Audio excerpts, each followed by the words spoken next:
The evidence seems to be clear on that one.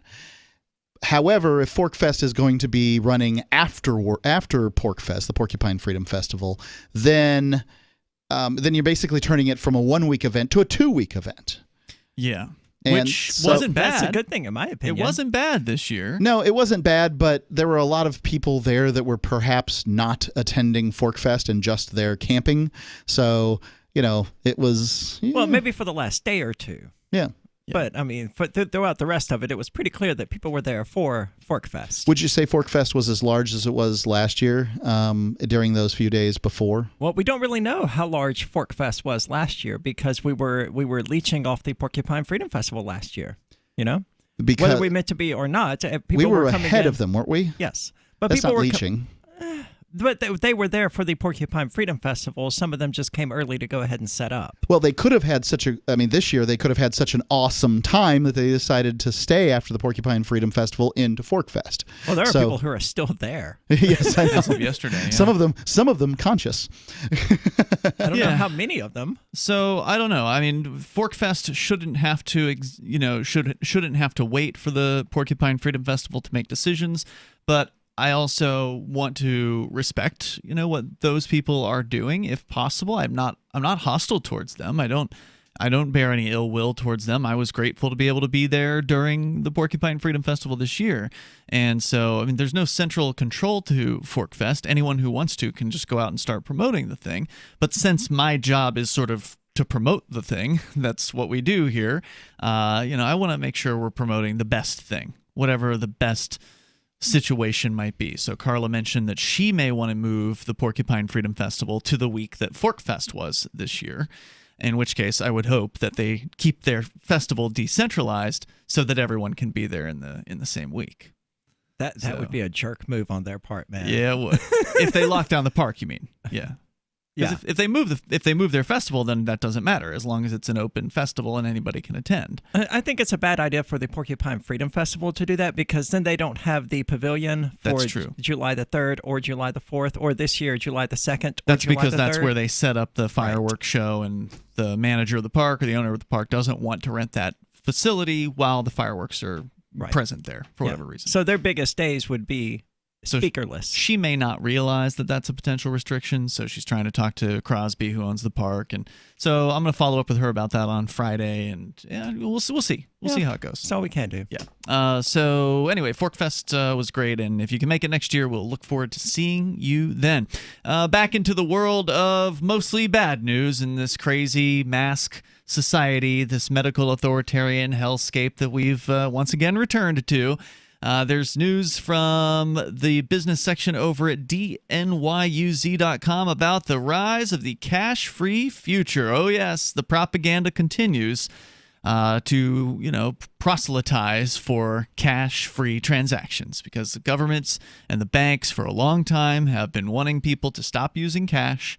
They've been trying to incentivize people to use credit cards and debit cards and other so-called touchless payments. The government has? I mean, there's been a kind of a theory, the conspiracy theories for a long time that this has been a goal of governments, is to get people to stop using cash and get them to use trackable forms of spending. Like I hear cards. that. I can see how the government could benefit. I just don't see any evidence that prior to the last couple months that there was any effort on the part of the government, the United States government, certainly India, and you can point out a few other places where they've tried this, but the United States government doesn't seem to have cared whether or not you paid cash or whether or not you paid with a credit card. And some people want to just carry their debit card around with them, right? They go off to the club, they shove it in their bra strap or wherever, their whatever their bikini briefs, what women wear, boxer strap or whatever, and off they go. like a Their good hot plan. pants. I don't think Mark's been to a bar in a while. Well, I've been to a bar, but not a dance club. Okay. And so, then to swipe what they want to swipe, and then if the hobo around the corner asks them for money, you can just say, hey, I don't have any cash, and whatever it is that one does, there's some advantages to not carrying cash. You don't have to stand there at the checkout line fumbling through your change purse. For the government, the advantage is they get to know everything that you do. They get to watch every transaction that you make, and they get to well, have don't forget more data. the loyalty cards at the grocery store. I'm sure that Price Chopper will be happy to turn that over to the FBI should they come and ask. Absolutely. So they know what you're purchasing, even if you're using cash. In many cases, so don't sign up for the rewards program. That's certainly a possibility, but don't. I mean, they're useless anyway. Well, you get a discount or whatever. Sometimes you get a discount. And it's nice to get a discount. Everybody wants a discount. I don't really care if the government knows that I'm buying, Macintosh apples instead of Florida Galas? oranges or whatever, right? Like, that kind of tracking doesn't really bug me, but everybody's got their own choice on that matter, so that's fine. And we're certainly not seeing news that the government is going to eliminate cash yet. They haven't made that announcement yet. But there's definitely a lot of propaganda out there, and more so now than ever before, because they had it before COVID. Like there was every now and then we read a story about I think it was Visa. They were offering $10,000 to businesses who went cash free. They wanted business owners to lead the way into this cash free future. And I don't think that many businesses signed up with that, because why would you want to turn away customers, customers who are good customers who've paid with cash? There's a few out there that only do cards, but they're rare. They're less rare now, though. What happened during COVID was companies like, I believe, Chipotle was one of them. Yeah, went cash free. They went card only. Wow. And if you didn't have a card, well, they just don't want your money. They don't want your order. Yeah, and they could do a variety of things to handle that. They didn't want to put those things in place. They could put the money. People could put the money on a plate. It could go under a UV light. Any variety of things could happen. But they just don't want the cash for whatever reason. They don't want the cash. Mind you, I think that's interesting that each one of these bills still cash. That's true. Well, and each one of these bills says legal for debts public and private. Yeah, it does say that. So it's interesting that they would cause you to have to pay in cash or not pay in cash when it's supposed to be legal for those debts. So the interpretation on that is it is not a debt. You're buying a thing. What if you go to a restaurant, you eat your meal, and then you're preparing to leave? Is that not a debt? That's a good argument there too. Yeah. Yes, I'm full of them. The toll-free number here is 855-450-FREE. That's 855-450-3733. We can talk about the future of money or whatever is on your mind. Plus, contact tracing has moved to the courtroom. One city issuing subpoenas to people to get them to squawk, basically. More coming up here. It's Free Talk Live. Do you want more businesses accepting Bitcoin Cash and Dash? Now with AnyPay, you earn passive income for every purchase at those businesses. Finally, a financial incentive to spread Bitcoin Cash and Dash. You made it happen, so you receive the rewards. Download the AnyPay Cash Register app and add your cryptocurrency wallet addresses. Then install it at a real-life business and tell us what you did at AnyPayInc.com. AnyPayInc.com. News from news.bitcoin.com. BTC miners give off a signal of intending to sell. Does this mean a bear cycle? New Zealand police seized $91 million from a Russian exchange operator. Anti-crypto SEC head stepping down, making Bitcoin ETFs more likely. And you can make money by referring people to exchange.bitcoin.com. Bitcoin.com is your source for getting started with cryptocurrencies, getting a wallet, buying Bitcoin Cash, mining, and all the latest cryptocurrency news at news.bitcoin.com. Did you know you can support freedom of speech just by visiting shop.freetalklive.com? You'll see links to Walmart, Love Java, Newegg, and more. Every day, Free Talk Live is at the forefront of the liberty movement as the biggest liberty-oriented talk show in the world, giving you a platform to be heard on any topic. Get listener-only specials without doing anything other than an extra click. Visit shop.freetalklive.com. Use the links and buy what you'd be buying anyway. Take action now. Save and support freedom. Visit shop.freetalklive.com. It's shop.freetalklive.com. The next generation wallet is coming from Divi. In just a few taps, you'll be able to send, earn, spend, and exchange digital money in seconds. Send money around the globe with only a swipe. Instantly exchange between Divi, Bitcoin, and fiat right in the mobile app and withdraw directly to your bank account. Divi already offers the first one-tap solution for earning passive income with crypto. Multi-tiered masternodes allow everyone to partake in the network. Visit diviproject.org. diviproject.org. Why did you move to the Shire? I moved here to the Shire because there's other people around who take liberty just as seriously as I do. I moved to the Shire because I saw videos of people challenging authority and thought that I could get support myself. It called to me, like, do this right now. I wanted to be around people like me who got it. And once I got here, I knew there was nowhere else that I wanted to be. I've always wanted to change the world. So I moved to the Shire to join people who were actually working towards doing the same thing. The people here are awesome, loving, and positive. It was for the adventure and for the feeling of something important is happening here. And I just wanted to come to sort of be part of that. Visit ShireSociety.com to read and sign the Shire Society Declaration and learn the reasons why, if you love liberty, you should immigrate to the Shire. Plus, connect with others via the forum at ShireSociety.com. That's ShireSociety.com. So you've heard all 3 hours of the latest episode of Free Talk Live, and you're still hungry for liberty-oriented audio content? Did you know that we have another 24/7 audio stream at LRN.FM? The Liberty Radio Network airs the latest episodes of some of the best liberty-oriented podcasts on the internet around the clock. In addition to recorded content, you'll also hear live shows like Free Talk Live, originating from our Keene, New Hampshire studio. So listen anytime at LRN.FM. That's LRN.FM. Cell 411 is a free app for Android and iOS that replaces government-controlled 911. Cell 411 allows you to preset a group of friends or private organizations to show up in any emergency. Cell 411 is a nightmare for the state because it proves their so-called services aren't needed. Cell 411 has had thousands of installs, and of course it's covered by the BIPCOT no government license. Cell 411 because your friends won't shoot you when you're in trouble. Without the government, who would build the emergency services? You and Cell 411. Get it today at getcell411.com. Do you love Twitter? Make sure you favorite the LRN.FM Twitter account so you can receive our tweets at twitter.lrn.fm. That's twitter.lrn.fm.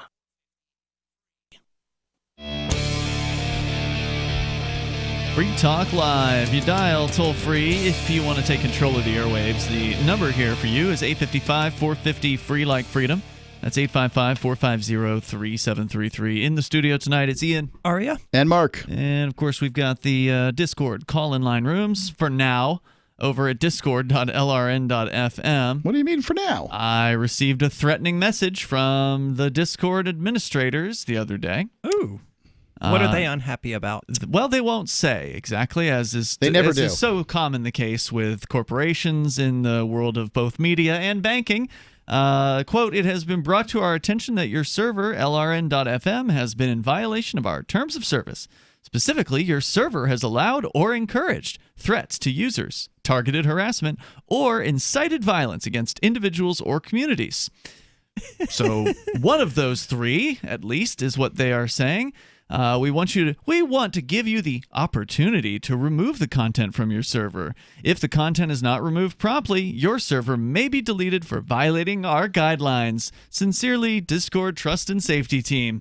And I have... So these guys thought that it was a good idea to send you some vague letter saying to remove some imaginary content that they won't tell you what it is? That's right. There probably is, especially in the Hell toxic there user is. room. Yeah, somebody could find anything. First, somebody can find anything threatening. Secondly, you can be sure that one of the our trollish denizens in this Discord, somebody said something that somebody finds threatening. I can think of one guy in specific. Well, yeah, I mean, like, and the fact that I don't think it's a threatening. I think it's probably what was the rest of it? It was either allowed or encouraged threats to users, targeted harassment, or incited violence against individuals or communities. None of which I support. No, I think it was probably that, though. I mean, we have people come in there all the time who are openly racist and who immediately get kicked to the toxic user room, but they're not usually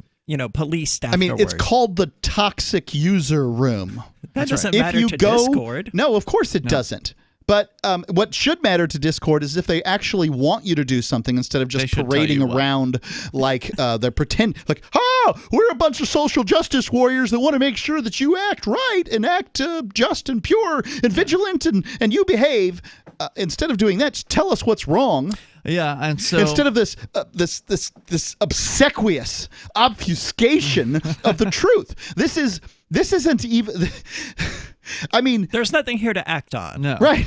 This, my friends, I was born on a farm, and I know what the effluence of male bovine creatures is, and this is that. Okay. This is absolute BS. That's the most eloquent I've ever heard someone be while describing that, Mark. Right. That's what I was about to say. That was really well stated. Yes. And therefore, I would accuse the Discordians that sent this of being BSers.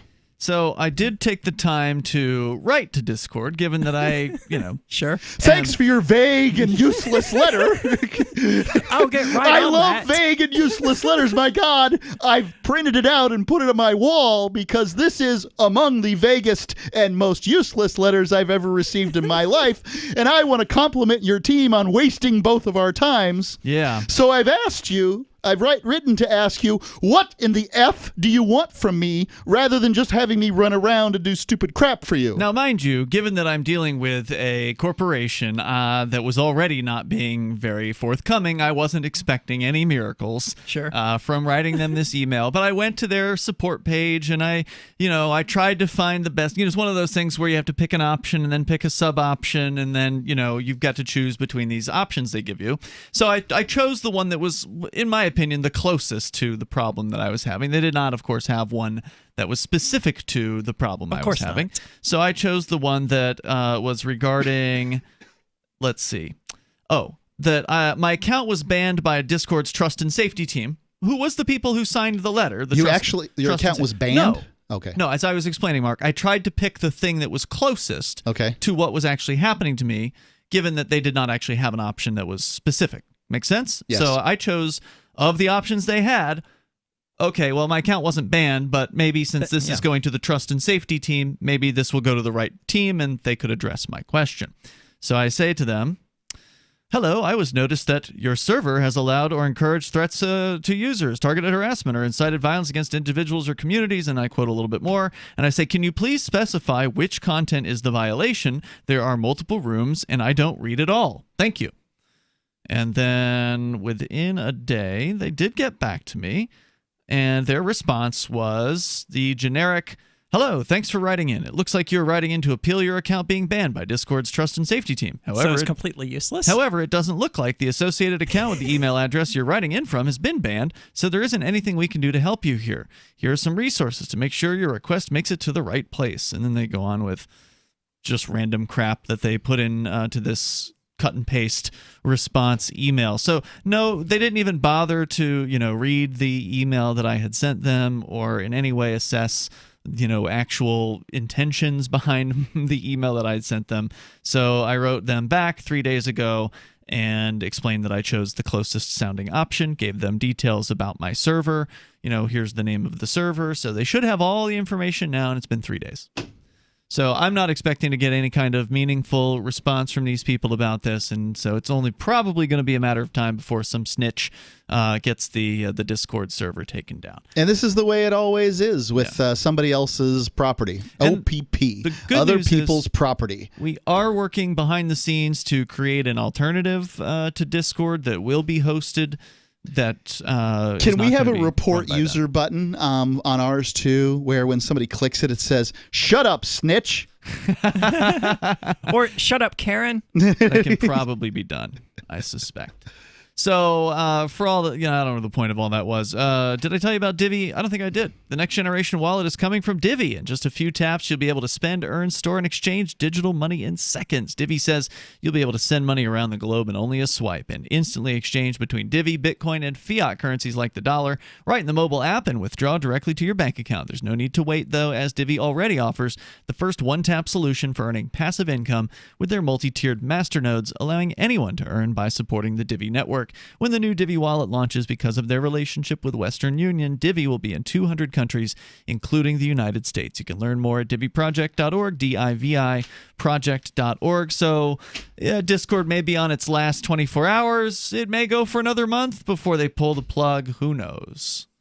We have no idea how that's going to pan out. But it was fun while it lasted. Yeah. I mean, it's a fun little system. I don't know if fun is the word I would use. I had fun with it. If I wasn't having fun with it, I would have shut it down. Sure.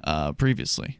But oh well, what can you do? It's free. I'm just amazed at the idea that this is a platform that made its chops on allowing Noob Poner 69 to talk S to some kid across the country and then potentially swat him. Yeah, that is what Discord did. It was a gaming chat app, basically, or a live voice app for gamers that has become much larger. It's used by all the crypto people, like different crypto companies have Discords, and they're very, very, very big. So we got more to come. But this up here. is this is usually this is it, like the clearing of the throat before they kick you out. I've seen this before. We warned them. You know, the internet's full of this stuff, and this is it. It's the corporation's internet. You just live on it. Yeah, though there are other options, and we are exploring. We're working those. on them. The toll-free number is 855-450-FREE. That's 855-450-3733. It's Free Talk Live. Got shaving irritation? Shave Secret shaving oil can help stop it. Shave Secret doesn't cost much and is an all-American product. My name is Chuck Howard, and I developed Shave Secret and pioneered its use starting back in 1991. Ingrown hairs drove me nuts for years. Shaving oil changed all that. Why put up with ingrown hair, bumps, red rash, nicks, and cuts? Shave Secret provides men and women with what we believe is the best shave ever. Our proprietary blend of 100% natural base and essential oils, plus a hint of menthol, was designed to help eliminate shaving irritations like ingrown hairs, bumps, red rash, nicks, and cuts. We'll lose those shaving irritations. Available at Super Walmart, H-E-B, Wegmans, Giant Eagle, Discount Drug, Navy and Marine Exchanges, Amazon, and ShaveSecret.com. Use the code FTL for Free Talk Live and get a discount. Shave Secret, the best shave ever. So the protection of life, liberty, and property is what the Free State Project is all about. But it's an effort to move 20,000 people who understand. It's about demonstrating to the entire country that, yeah, we can have a free market, a truly free market. Making it just a freer, great place to live. It's the world's largest voluntarist libertarian community, and it's only getting bigger. That's amazing, to be able to move to a place where other people passionately believe in being free and independent. What the Free State Project is managing to do, though, is to put their money where their mouth is. Physically getting up across the country and saying, let's go someplace and let's demonstrate the power of these ideas. There's a lot of kind of philosophy that surrounds liberty. There's a lot of thinking about it and talking about it. But here in New Hampshire, people are doing it.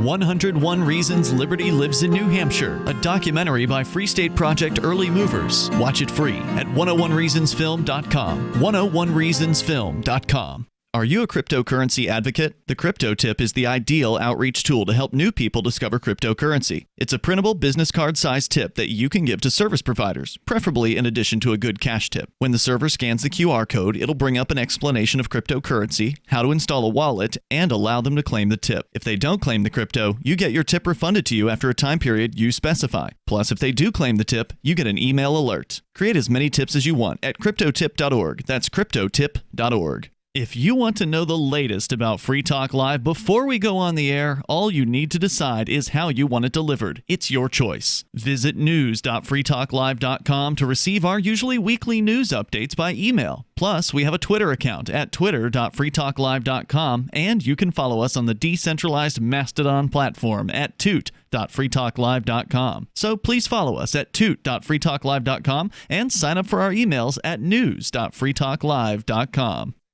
If you're looking for work, the person you are applying to may be even more nervous than you are. And the way things are now, your references have never been more important. Here are 3 tips. First, know that employers are checking. Every hire is under the microscope these days. Second, they won't just be checking references you provide. Figure that all of your ex-employers will get a call and be asked, would you hire him or her again? again. Third, assume you will be Googled. So before you apply, remove all those party animal photos from your Facebook page. Even if you're not in the job market, effective communication skills have never been more important, with money and attention so scarce now. For more tips for job seekers and getting better results in all your day-to-day communication, hit survivalspeech.com. I'm Holland Cook. You can put the Liberty Radio Network on the air in your area. Visit broadcast.lrn.fm to learn how. Broadcast.lrn.fm.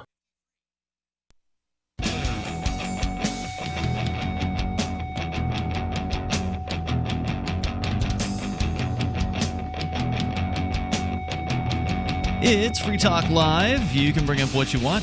Just dial in toll-free here at 855-450-FREE like freedom. That's 855-450-3733. We have the Discord call-in line rooms over at discord.lrn.fm. Just as the internet is a global network that connects local networks, Intercoin is a global currency platform that enables communities around the world to issue and manage their own currencies to circulate among their local population. Intercoin enables fintech innovation on the local community level, leading to stronger communities, greater sustainability, less poverty, and more productivity. Intercoin is attempting to regain some of our freedoms that are threatened on the internet and in meat space. We think that's important here on Free Talk Live, so we accepted $40,000 worth of Intercoin tokens from Intercoin Incorporated for advertising. If you think freedom's important too, check out Intercoin at intercoin.org. You can invest in this project and potentially make big gains or just be involved and perhaps shape its future.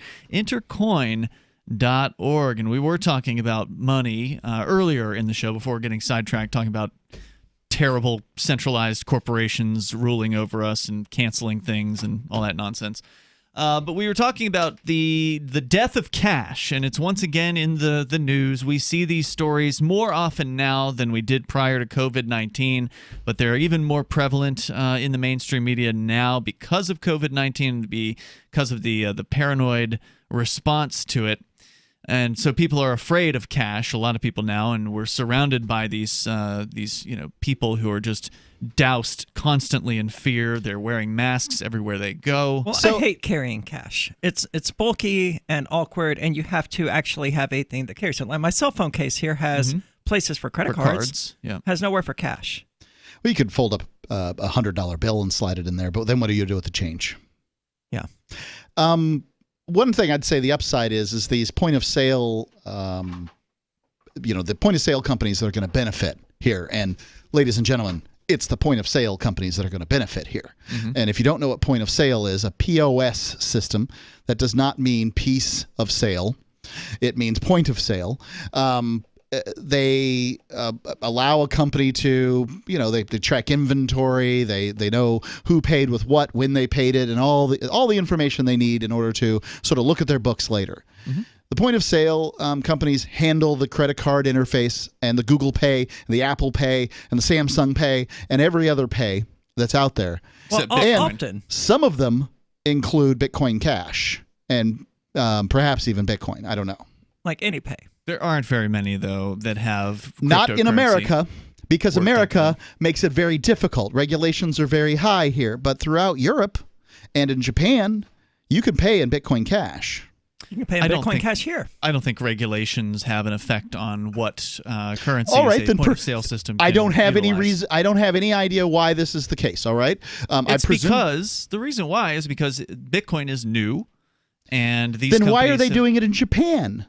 The whole island. Thousands of stores. Yes, it is. The whole island. There were hardly any when I was there last year. Then you didn't get the whole rundown. There's some point of sale company there that allows you to pay in Bitcoin Cash, and it allows. I think that's a newer development than when I was visiting there. But at the time a year ago, there were some places that would take crypto, but not an overwhelming number of them. Or you still had to go out of your way, basically, to find one of them. If you have to go out of your way, you've gone out of your way, right? So if there's tens of thousands of stores in Japan, or hundreds of thousands, and only thousands of them take Bitcoin Cash, you'd still have to go out of your way. Yeah, but the point because is, there's not just one monolithic point of sale that's company. right. And so to answer your question as to why it hasn't happened, I mean, apparently it has happened at one company in Japan, and that sounds great. I also heard that there's one in Australia that is taking Bitcoin Cash on their payment system, and that they're well installed in restaurants and such. I personally have not experienced it, but that's what I've heard. Right. So I have no reason to disbelieve it. But to answer your question as to why it has not happened to a large extent, the answer is simply because people in the world of cryptocurrency do not want to spend it. Yeah. Tragic. Yeah. Well, it's short-sighted, and as a result, is tragic because there are so many people who are into Bitcoin, but they're not into spending Bitcoin. In fact, many of them have never actually spent cryptocurrency in their lives. Well, a person They've who's acquired into it and held it. Bitcoin has gone through a rebranding and has now called themselves digital gold, right? Well, I don't know if that's what they call themselves, but some people call it that, but I mean, Bitcoin itself doesn't really call itself anything. Okay, it's not a program. Well, there are people that are in control, and those people are acting like that's a true statement. They've been calling it a store of value, right? Specifically, Like gold, and likening it to a digital right. gold. And if you are likening your software project to gold, then you would expect to spend it like people spend gold, which is to say, almost never. I don't know, man. Whereas gold is coming back. It is locally here, and I'd be happy to talk about that particular project. However, Bitcoin Cash, on the other hand, has it right in its name that it is cash. It's a digital currency, and the intention is to spend it, spend and send, and all that sort of thing. I had a transaction fee of $5 on a BTC Bitcoin transaction. And I'm not going to do that to buy a hamburger. I'm not going to raise the price of my hamburger $5. No, that's insane. But Bitcoin Cash, the transaction fee is like, if it's a fraction of a penny. So yeah, it's usually like 268 Satoshis or something for the entire transaction. That's not a meaningful number. No, it's not. That's the point. I mean, it's negligible, right? Right, but it doesn't. I don't even know how much that is. It's nothing. Okay, is what it is. Right, fractions of a penny. Fractions of a fraction. At this point, a penny costs 4 cents to produce. Yeah. Well, and the U.S. government's stupid, and Bitcoin Cash is not. It's almost entirely made of zinc and clad in copper. I mean, it is the most useless of all our coinage, and the transaction fee was, a fraction of that. So it is small. Yeah. Yeah. So yesterday, Bitcoin Cash. Let's see. According to a chart. Excuse me. This isn't yesterday. This is over a 4-day period. So July 4th, 5th, 6th, 7th. So 4 or 5 days. Approximately 15,000 transactions were registered on the Bitcoin Cash network globally. That's not an overwhelming number. Agreed. That's over a 4-day period. Over a 4 to 5 day period. So you're talking about 3,000 transactions per day on the entire Bitcoin Cash network. That's not necessarily buying things. That could be one wallet moving coins from one wallet to a second wallet that the same user owns. So we really don't know how much of that 3,000 transactions is actual purchases at businesses and that sort of thing. Bitcoin Cash is relatively well used in the Keene area, which happens to be a high sort of intensity zone for, the option of using cryptocurrency. But even within the crypto community here, it can be a difficult thing to get people to want to actually spend their cryptocurrency, even when the activist is aware that it is a good idea for them to spend their crypto. They are still incentivized by other things in the marketplace. For instance, well, it seems hard to acquire, or hard to acquire when it's not at a 10% premium or whatever. That's right. So to rebuy the crypto they're spending, they're basically paying 10% extra. If they're buying it in the easiest way possible, which could be at a vending machine or something like that. So when you pay a significant markup on cryptocurrency, it is a disincentive to spend that crypto. Yep. But the only way to get the crypto without a decent markup is typically by buying it on an exchange, which requires a tremendous level of hoop jumping. Or you can work for it, and companies can accept it. Presuming you have someone who's willing to pay you in it. But we're already talking about... But that's Mark, the chicken and the egg problem. Well, right. Your question earlier was why aren't point-of-sale systems implementing this? And the answer is because businesses aren't asking for it. If customers were asking businesses to take Bitcoin, you can better believe there would be businesses asking their point of sale providers, hey, I've got customers who want to pay with Bitcoin. How come you haven't added that yet? And if there were enough businesses demanding that, well, then certainly some of the point of sale providers would add that in as an option. But the market demand just isn't there for it. And I wish it were different, but unfortunately, there's certain economic laws that disincentivize people from spending the better money. They're more likely to want to spend cash. They know that cash, if they hold on to that, isn't going to benefit them in any shape, way, or form. It's not going to go up in value, while crypto has the chance of it. More coming up. Have you ever thought about turning your Glock, XD Family, or 1911 handgun into a semi-automatic carbine? It only takes about 30 seconds. The MechTech Carbine Upper is classified as an accessory and can be delivered right to your doorstep with no FFL or background check required. It's the world's most versatile pistol accessory. Build your custom upper today. Simply go to handgunconversion.com. That's handgunconversion.com. Hey, Self-Reliance gardeners, now that you've got your crisis garden planted, the next step is to make sure all your vegetables are going to grow like crazy the rest of the summer. For that, you'll need an all-natural, full-spectrum plant food that works to not only maximize nutritional uptake for you and your family, but is also guaranteed to make your fruits and vegetables actually taste better. The name of the product is ProtoGrow, a proprietary blend of bioactive superfoods for plants designed to produce rapid plant growth in record time. So much so that it almost forces plants to grow even under the worst light and soil conditions.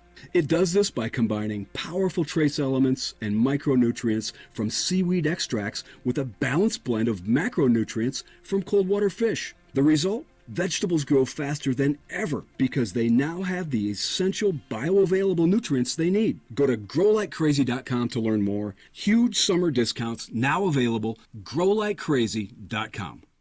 Are you afraid to go to the mailbox because of letter after letter from the IRS? Are they stacking on more and more penalties and interest? By now, you know the problem won't go away on its own. Don't let the IRS chase you to your grave with penalties and interest and liens and levies. You need real help now. I'm Dan Pilla. I wrote the book on tax debt settlement, and I help thousands of people solve tax problems they thought couldn't be solved. I can help you too. Call 800-34-NO-TAX or go to my website, danpilla.com. That's danpilla.com. danpilla.com. Free Talk Live. This is what petty bureaucrats do. They protect their turf. And if you can tell me the operable difference between governments, city, state, federal, whatever they might be, and the most successful gang in a given area, I'd love to hear the difference. I just don't know what the difference is. Yes, government has a funny way of appointing its dons. Elections. But that's really it.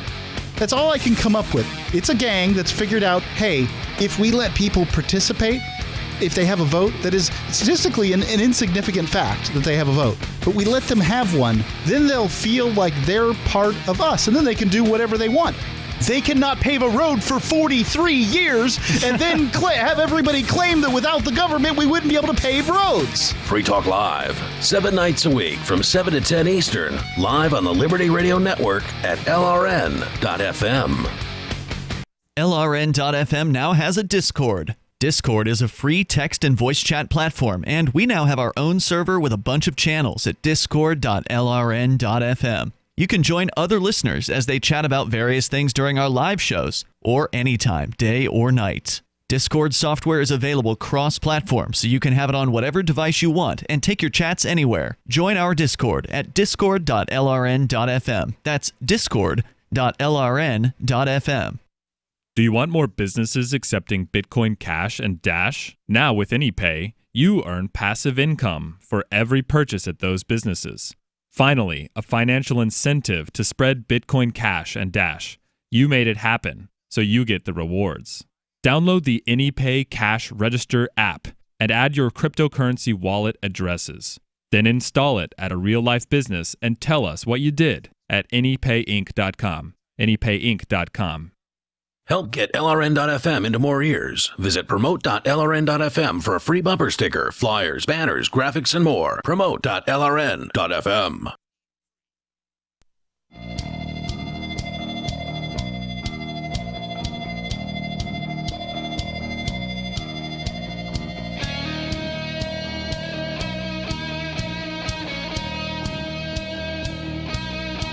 It's Free Talk Live. You can bring up whatever you want. The toll-free number is 855-450, free like freedom. That's 855-450-3733. We have the Discord call-in line rooms over at discord.lrn.fm, and you can utilize those for now. They are free, so go to discord.lrn.fm, hop into one of those. You'll sound almost like you're sitting here in the studio with us tonight. It's Ian. Aria. And Mark. And we've been talking about the money system, the world of options out there, point of sales, why cryptocurrency like Bitcoin is basically being ignored by most point of sale systems out there. And I would posit that it's because they just haven't really been asked for it. Businesses don't really want to do it because their customers don't really want to spend it. They're not being asked. When I ask people if they take Bitcoin or Bitcoin Cash At a business, they mostly chuckle at me and don't know what I'm talking about. Mm-hmm. Yeah, I ran into a girl the other day who was a cashier, a younger person, and maybe in her early 20s. She'd never even heard of Bitcoin. Right. I mean, these young people. I couldn't believe it. The claim is. I thought everyone knew about Bitcoin's existence at this point. You would think a younger person would be even more likely to know as well. Whether they know the ins and outs or how to get it or how to use it or any of that, but they would at least know that it is a thing that exists. And that may be so. I don't know what young people should and shouldn't know, but I do know what older people say that younger people know, which is lots about computers. And I've just got to go ahead and call BS on this. Yeah, they don't. Because I've talked to a lot of young people and I've helped them with their computers. Isn't that sad? That's scary. Right. Well, think about doing this. That? Of the 3 people in this room helping somebody with a computer, it's me. That just congratulations. Shows what level of lack of rudimentary knowledge they have. You must be an intermediate now. I probably am an intermediate, yes. I've probably been an intermediate for a long time. It's just that you're quite I must have rubbed off on you. Yeah, that sounds disgusting. Get your mind out of the gutter, son. What? I've left a couple of jokes sitting on the table here that I haven't thrown out. Let's go to the phones here. Charles is on the line in Alexandria, Virginia, listening online. Go ahead, Charles. Hello? Hey, Free Talk Live. Thanks. Long-time listener. Welcome. Hey, I just want to let you guys know I'm a convicted felon. I was convicted when I was 18, so I lost my gun rights. But I've recently found that air-powered rifles and handguns are coming up very close to par with regular black powder firearms. Yes. I'm about to order a 16-round, fully automatic, 30 caliber air-powered rifle that can do a 16-round grouping at 50 yards at 2 inches. So is the law then that you can't own a black powder firearm, but you can own an air rifle? Yeah. I can own something that is not classified as a firearm, and air rifles are not classified as firearms. Also, if that's you true, look, they do not fire. So, are you saying this air rifle could blow a hole in somebody's chest? Let me tell you, the power of that is about 40 to 50 foot-pounds of energy per shot. So, if I hit you with 40 pounds of energy 16 times in a row, within 2 inches on your body, yeah, it will go through a car door. My understanding is it'll go through a car door. Yeah, so I have an air rifle that is. Did you get some sort of dragon or something like that? Yeah, Mark? Dragon Claw is what it's called, and it's a single shot. Right, you load it. It's a breech loaded. Look up the Hatsan Blitz. The hot what? Hatsan, Hatsan Blitz. BLITZ. Yeah, I'll read this during the break. I'll read this in the break. Yeah, I've actually seen one similar to this, and I keep an eye on the different sites. Badass looking. Yeah, it looks like a bullpup. They also have air-powered shotguns. They have 68 caliber pepper shot handguns that you can legally own because they're air-powered. So anybody who's lost their constitutional rights. If you believe in that type of thing, then you can still defend yourself with air-powered rifles. That's $1,000 air rifle. Oh my God! Well, I mean, if you bought a comparable firearm, yeah, you're going to pay that. You're going to pay like that. pretty close to that. Yeah. No, a fully automatic rifle is a $25,000. Oh, you said fully automatic, so this could go. Okay. Yeah, I'm this sorry. is fully automatic. This I guess is I an didn't get that auto part. air rifle? Right. I mean, that somehow with all the other stipulations you made, I did not get the part about full auto. Yeah, full auto. And there's Damn. barely any recoil to this. My 10-year-old nephew fired it on full auto for about 20 minutes one day, and he's 10 years old. How does it hold enough air to fire on full auto for 20 minutes? Well, it has a magazine with two 12-gram cartridges. Yeah. So you could fire about 100 rounds. So basically four magazine rounds for every 2 air cartridges. And they have a speed loader where you can load 25 .177 millimeter rounds in.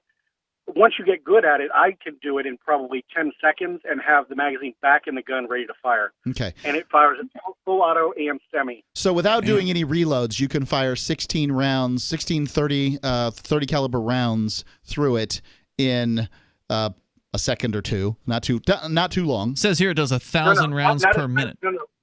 Yeah, not a second or two. I'm talking like a half a second. Okay. Quite quickly. So, yeah. And that would...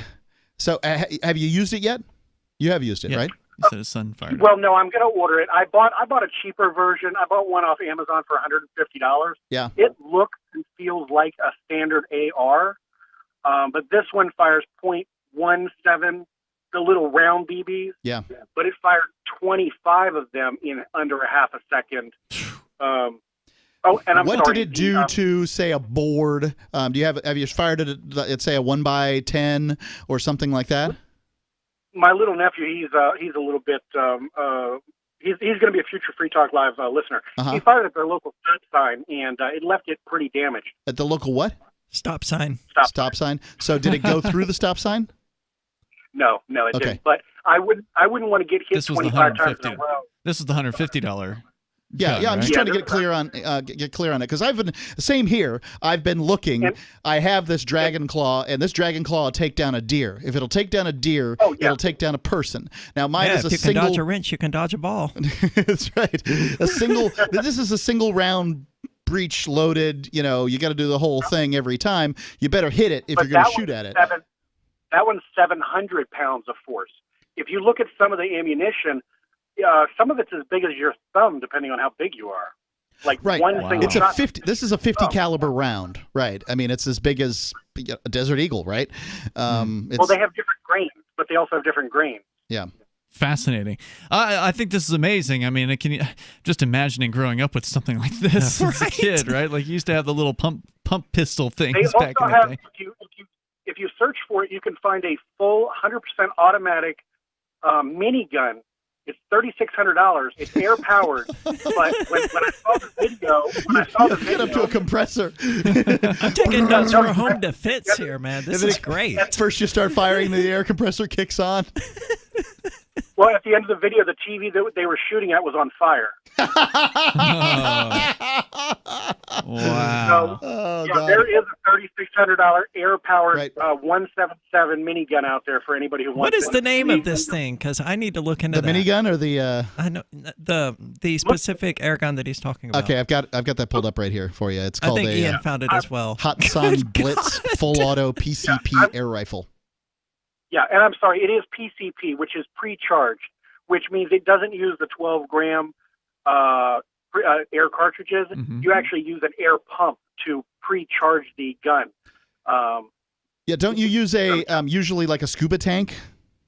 Yes. Yeah. That's one of the methods. Yeah. Before we get off here, I just want to make sure that people are clear. When you said that a felon can't own a firearm, in most states, say a black powder pistol or there's a variety of things that felons can own that would be considered collector's items. Now, again, I'm not a lawyer, and this is not legal advice, but my understanding is that the device either needs to have been made before 1899 or a replica thereof, and not have standard ammunition readily available in the United States. Meaning, a black powder pistol with a wax seal on it that you could be carried in your pocket because it's not a firearm. And by the way, if felons were going to use legal firearms to rob liquor stores, you would be able to find all the stories out there of felons robbing liquor stores with black powder pistols because it's legal for them to carry them, but they don't. They rob them with modern handguns because felons that want to rob stores don't give a flip about your laws. Thank you, Charles. Interesting call. Definitely appreciate hearing from you. Cool to know that those options are out there for people that need them. And we got more coming up here on Free Talk Live. Hour 2 is next. Remember when you first heard about Bitcoin? How long did it take you to realize this little project would soon change the world? Do you kind of wish you had gotten involved sooner? Well, now is your chance to be a part of the next revolution in money. Intercoin is working to finally make crypto go mainstream. It's designed to be scalable enough to support everyday payments and even elections without the state. Bitcoin was originally supposed to be a peer-to-peer cash system, the way we would all pay one another without having to trust any third party. But instead, over time, it mostly became a store of value. That's because every 10 minutes, the Bitcoin network must put all transactions into a block, and that block can only hold so much. If crypto is to become mainstream, for people to use it for everyday payments, we need a new architecture, one that is as secure as Bitcoin while being far more scalable. Check out intercoin.org to find out more and maybe pick up some of those coins for yourself.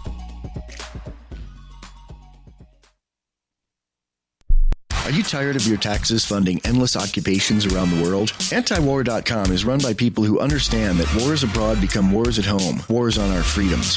Antiwar.com is dedicated to bringing you the latest in news, views, interviews, and reviews from the top movers and shakers in the anti-occupation movement.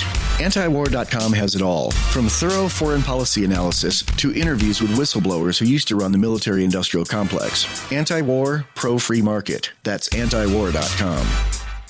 The LRN.FM social media channels have been revamped. We've eliminated Facebook and focused on other platforms like Twitter and Mastodon, the decentralized alternative to Twitter. On our accounts, you'll find posts from multiple LRN.FM show hosts together in one place. Follow us on Twitter at twitter.lrn.fm, or better yet, move to the decentralized Mastodon social media platform at toot.lrn.fm, toot.lrn.fm. I think you'll like it. You're listening to the live edition of Free Talk Live. Hour number 2 is next after the news here on the Liberty Radio Network at LRN.FM. This is the Liberty Beat, your daily source for Liberty news and activist updates. Produced in partnership with the SNLS Network and listeners like you. Online at snlsnetwork.com.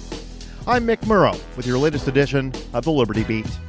Gold is trading at $1,801, silver at $18.53, and Bitcoin is trading around $9,246.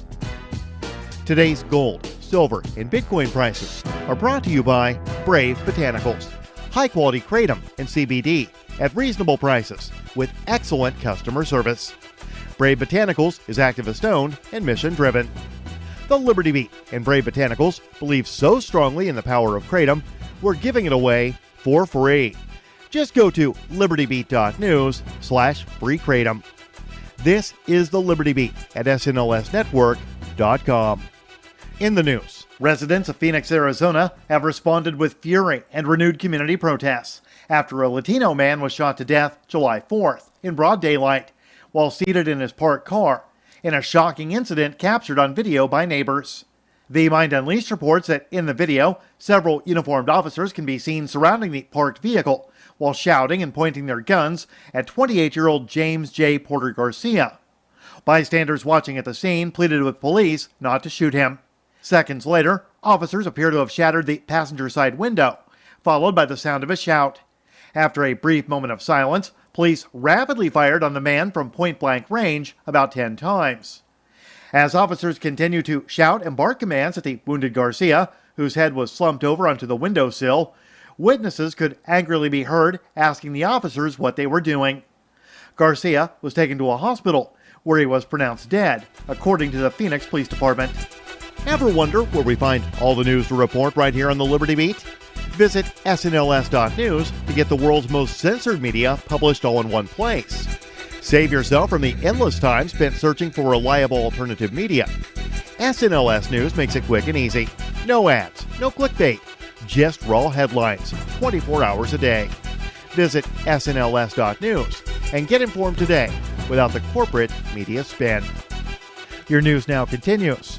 A two-pronged initiative by the U.S. Chamber of Commerce and the Department of Homeland Security is set to substantially increase Israel's already significant role in America's digital health, artificial intelligence, critical health infrastructure, as well as law enforcement, public and border protection, and other key sectors. Minpress News reports that citing health challenges posed by COVID-19, the U.S.-Israel Business Initiative, a venture of the U.S. Chamber of Commerce, is advancing a new 8-point policy framework to facilitate a more robust bilateral collaboration between Israeli and American companies to realize the potential of technologies emerging out of Israel relating to telehealth, robotic diagnostics, and AI-powered applications in healthcare. In a recent article, investigative reporter Whitney Webb uncovered the deep Israeli military roots of virtually every health tech startup to emerge in the wake of the COVID-19 pandemic, and their extensive relationships with the U.S. government at both the federal and state level. One of the most interesting things about the case of Jeffrey Epstein is the fact that he was connected with so many high-profile people from different countries, backgrounds, and even political parties. In fact, The Mind Unleashed reports Epstein was a very close associate to both Bill Clinton and Donald Trump. Supporters of both the Clintons and the Trumps still claim that their favored candidate is innocent, while insisting that the other team was deeply connected with the billionaire's trafficking network. After the arrest of Ghislaine Maxwell last week, Eric Trump tweeted out a photo showing Ghislaine Maxwell at Chelsea Clinton's wedding, with a caption that read, "Birds of a feather," but was quickly forced to delete the post after the comments were flooded with photos of his father, U.S. President Donald Trump, hanging out with both Maxwell and Epstein. Support for the Liberty Beat is brought to you by the Homestead Guru. The Homestead Guru is an educational website offering tips, tools, news, stories, and commentary on everything homesteading. Topics include green homes, gardening, animal husbandry, do-it-yourself, home remedies, alternative energy, survivalism, unschooling, and more. Those details are found online at thehomestead.guru. This is the Liberty Beat, powered by the SNLS Network at snlsnetwork.com. I'm Mick Murrow, reporting for the Liberty Beat, reminding you, spread liberty with a smile. From that romantic summer evening in 1924 when Pol Pot was conceived, to the first time someone figured out how to eat a pineapple without ripping their mouth to shreds. This week in history, 1692, 5 citizens were executed after being convicted during the Salem witch trials, all while dozens of witches, warlocks, and sorcerers stood by and watched the wrongly accused take the rap for them, while the perfectly normal humans charged with witchcraft were publicly hung and dragged to their unmarked graves. The numerous Salem citizens that did spend their evenings casting spells and awakening the dead merely lowered their heads as their friends and neighbors were burned at the stake. Historical records have indicated that as many as 35% of the people in Salem were actually witches and warlocks. In fact, the executioner himself was a well-known necromancer who, after hanging the wrongly accused witches, reanimated their dead bodies and apologized before casting them into the eternal fires of hell. This is the Onion News Network.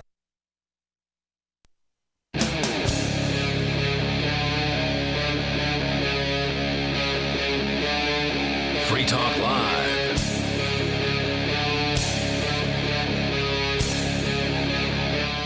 It's Free Talk Live. We're kicking off the second hour here. Toll-free number for you to take control of the airwaves, 855-450, free like freedom. That's 855-450-3733. We have the Discord call-in line rooms over at discord.lrn.fm. Just got an update from one of the 4 people who was targeted a few weeks ago before we went to the Porcupine Freedom Festival Fork Fest in the woods in northern New Hampshire. We were at a local hangout that we call Keene Nightcap here in downtown Keene every Friday night. We've been protesting for the last 3 months the so-called lockdown stay-at-home order by His Excellency, the Governor Chris Sununu here in New Hampshire. That's actually how he refers to himself in the orders that he writes. We've been protesting those on a weekly basis every Friday night at this nightcap event by going out and just hanging out in Central Square. And sometimes the group gets larger than 10 people, which is definitely a violation of the governor's orders, although some would argue... Are those orders still standing? That's a great question. I don't know. Excellent question. That's one worth doing a little bit of research on. I think the stay-at-home order is still in place, but I could be wrong. I've been away for 2 weeks, as you have as well. And you and I didn't pay too close of attention to His Excellency and whatever claptrap was coming out of his mouth. I would have assumed it would have gone away when the bars reopened anyway. But they came – that's a great point. They came to – finally threatened nightcap after 12 weeks. It was week number 12 when they showed up at 2:20 in the morning and started littering our cars with their unwanted trash, which they call tickets. And they say that there's some sort of town ordinance that says you can't park on Main Street or around Central Square after 2 a.m. every single day of the week because they need to bring a street sweeper out and do street sweeping type things, and so they don't want any cars there. That's the claim. Ultimately, I challenged the ticket that was left on the car that I was driving, and they dropped it. And now another guy who is, he's not as well known, I would say, to the parking department has also attempted to challenge his ticket, and they dropped his ticket as well. So now 2 out of the 4 tickets have been dropped at this point. Do we know what's happening with the other 2? Do they intend to challenge them, or are they just... I know for a fact that Lee, our Peakless Mountaineer, our co-host, is attempting to challenge, and I don't know what Wes is doing. I suspect he's going to try to challenge it, but it's just good news that we have worn them down, I think, to some extent here with all of the activists. What is the fee? Like $15? $15, yeah. I mean, it's not worth it to them. For all of the activists who have taken a parking ticket to trial. In fact, I think, Mark, you even did that at one time, didn't you? They kicked it out. They didn't. Yeah, I think I took 2. I think I took 1, and then something happened, and I wasn't able to do the second one. But I now carry in my car a piece of paper signed and notarized that says that I do not suffer, allow, or permit anyone to park my car illegally. And the reason is, I believe that it is a violation of the Constitution of the United States to put a parking ticket on somebody's car and just claim that they parked it there. And because if they it's under your name, and you're liable. If they didn't park it there, that somehow they're responsible for it. Here in America, you're supposed to have to prove that somebody committed a crime before you punish them. And they can't prove that. Now, in the laws here in Keene, New Hampshire, it says very specifically you may not suffer, allow, or permit someone to park your car illegally. So I have a piece of paper signed and notarized. I'm speaking legal mumbo jumbo to legal mumbo jumboists. Now, who do you give this paper to? Well, if I were to ever, it just sits in the car. It's moved from car to car. It's moved from several cars. It doesn't really matter. And is the point that you would introduce it as evidence? I would introduce it in evidence, dated and from like 2012 or whenever this occurred, if I ever happened to get another ticket, and then then what do they do? Didn't they drop the last Your ticket? Honor, I have clearly not suffered, allowed, or permitted anyone to park my car there, so now it is up to the prosecution to prove that I did in fact park the car there. Which they can't do. Good luck, ladies and gentlemen, because that's what I want to know. I want to know how in America do you convict somebody of doing something without having any proof that they did it? Yeah, that's a great point. And if it were to come down to it, I think a lot of these ordinances are probably not constitutional at all. And if somebody bothered to actually do whatever legal wrangling would be required to challenge it in that way, they may actually have some success in overturning it. But most of these cities know that the average person is not going to challenge a parking ticket. They are going to pay it. And that's what they rely on. They rely on mass compliance. They rely on mass obedience. And they rely on mask compliance and mask obedience as well. It's all about volunteering into this system. Well, that's what it should be with masks. You should be able to volunteer. If you want to wear a mask, you should be able to do so. Not in New Jersey. The news breaking out of NBC New York. This just published today. that New Jersey is now extending their face mask mandate to include outdoors. New Jersey governor... This just baffles me. Exactly what doctor is saying that this is a good idea? Oh, I'm sure they've got one. And, he probably works for the state. I just don't understand, because every time I hear things on the radio, on television, in person, it all says that it's about the viral load and the buildup in enclosed spaces. That's what would cause one to get it. Well, you can never be too safe, Mark. Well, I suppose that's the case. But if we could never be too safe, then why aren't we all just strapped in at our houses? Well, don't give them any ideas. That is what they want. Apparently. New Jersey Governor Phil Murphy, according to NBCNewYork.com, issued an executive order on Wednesday, requiring people to wear face masks outdoors when they can't socially distance, in addition to the existing rules for indoor masks.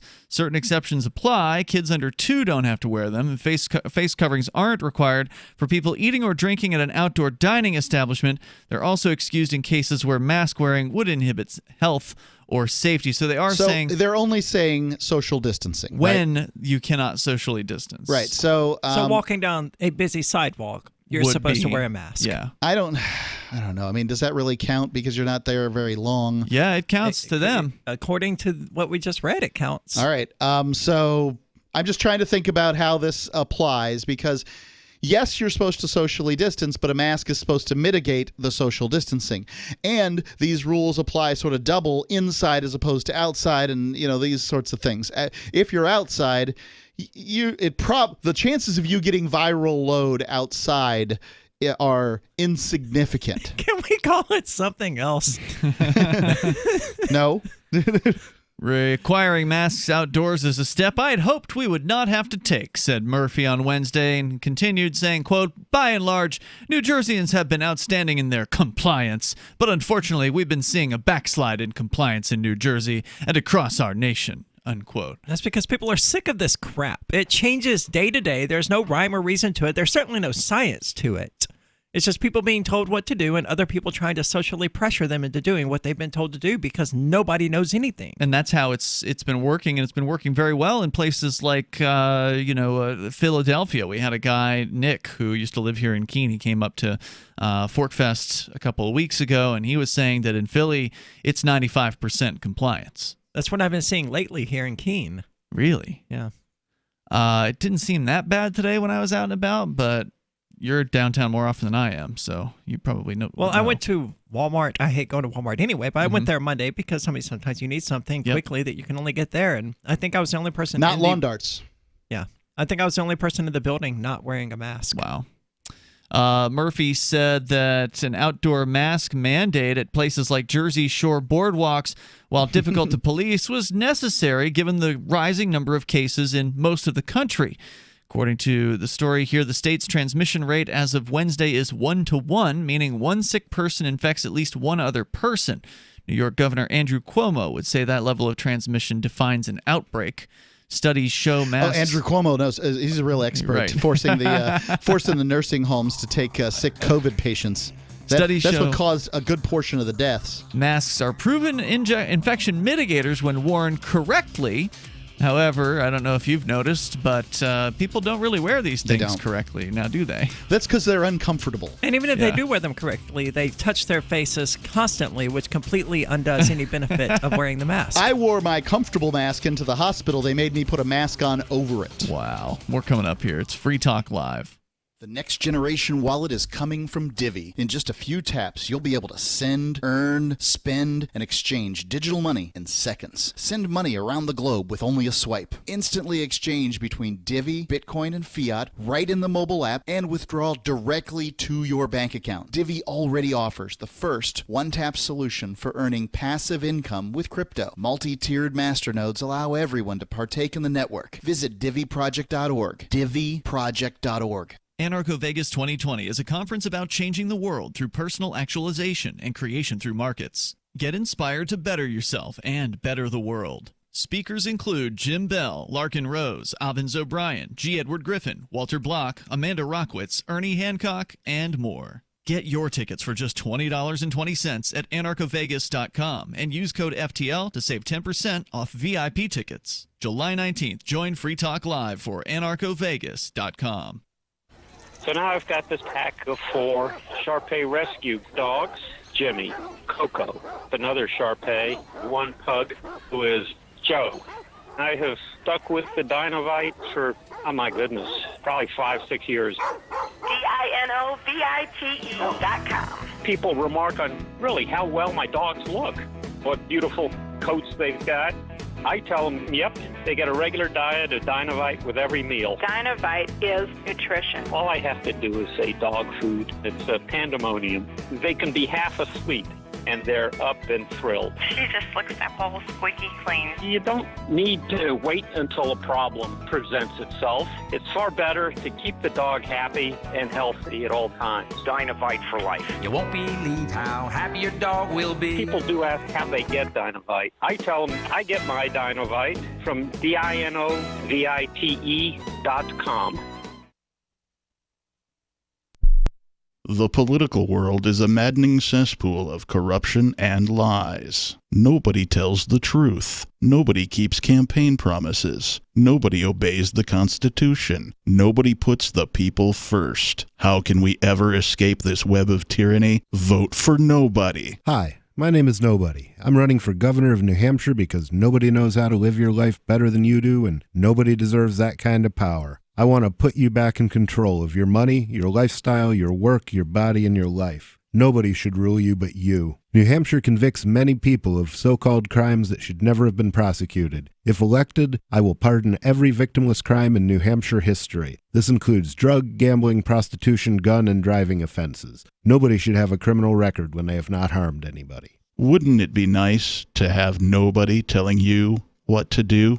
Learn more at electnobody.com. electnobody.com. There are lots of ways to listen to Free Talk Live. Our podcast has been around since podcasts began, and now the FTL feed is loaded with content besides our full show archives. Did you know that we make it easy for you to customize your podcast subscriptions? We have different feeds, one that includes only our full shows, one with just the Daily Digest, and our main feed that includes everything. You decide what you listen to. It's quick and easy to customize your feeds at feeds.freetalklive.com. That's feeds.freetalklive.com. Bitcoin.com has launched a trading platform at local.bitcoin.com, allowing you to buy or sell Bitcoin Cash via dozens of payment methods like PayPal, Venmo, bank deposit, remittances, or meeting in person with cash. There are no ID requirements to sign up for and use the site, and all communications between buyers and sellers are encrypted. Finally, a global trading platform that respects your privacy. Visit local.bitcoin.com to get started trading Bitcoin Cash. local.bitcoin.com. Some of our live shows are streamed in HD on Twitch. Please follow and share at twitch.lrn.fm. That's twitch.lrn.fm.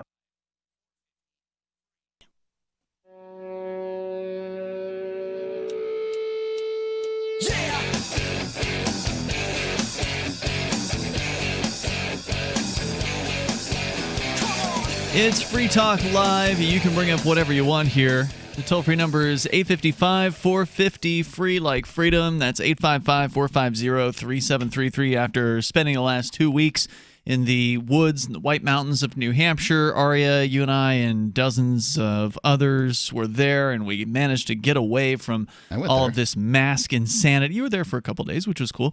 But we were there for 2 full weeks, and it was awesome. It's like 4 days, dude. But we got away from all. No, I think you did one night and then a second night. I think that was so. There's 2 nights. Day before the night and the day after the night. You might have been there for 48 hours in total. But, you know, it was something. More than that. People were glad. I don't think he was there 48 hours. People were glad to see you, Mark. I'd be willing to when bet- you did bet make your on that appearances. People were glad to see the first time you weren't there for 24 hours total. Not even, yeah. No. It was more like 18, yeah. I think. And the second time, I don't remember what time you came in. But you were gone pretty early the next day as well. Yeah, I'm gonna give you 2 full days credit on that one. But thanks, Mr. Liberty school crossing guard. We managed to avoid all of this nonsense with the masks. There was very few people with masks at the campground. There were maybe 3 or 5 people there, or something like that, during the first week at the Porcupine Freedom Festival, and I would say even fewer during the second week.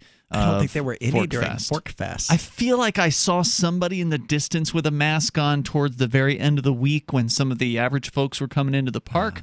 But most of them didn't have masks on either. So it was a real refreshing change from living in mask world, where now in New Jersey, it's apparently going to be mandatory as of, I guess, today, that people must wear masks while in public in places in which they cannot, quote, socially distance. So, as you pointed out, a busy sidewalk would likely require somebody who was on that sidewalk to be wearing a mask. According to the story, let's see here, at NBCNewYork.com, the governor, Phil Murphy, is trying to talk down towards people who don't wear masks. They talk about studies showing that masks are proven infection mitigators. The governor says it's not about politics, as some national leaders have made it out to be. He says it's a matter of life and death, literally, both for mask wearers and those around them. New Jersey has already lost more than 15,400 people to the virus.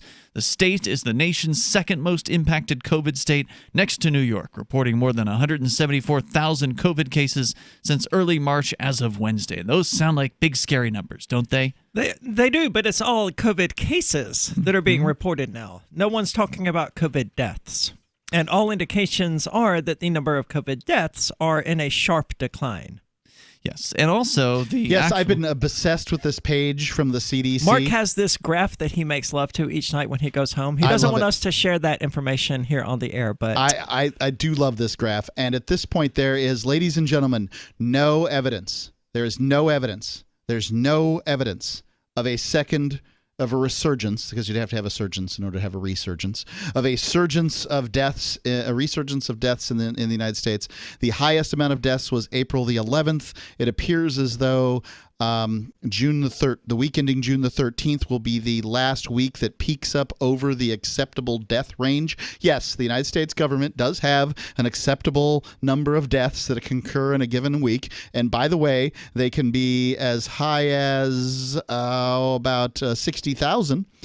And, that's everything's fine. Well, when you say acceptable, I think the more accurate term would just be normal. The number of people expected to die. Not that the United States government, as evil as it is like, okay, this number of deaths, this is acceptable. This is too many. It's just like, this is what we expect.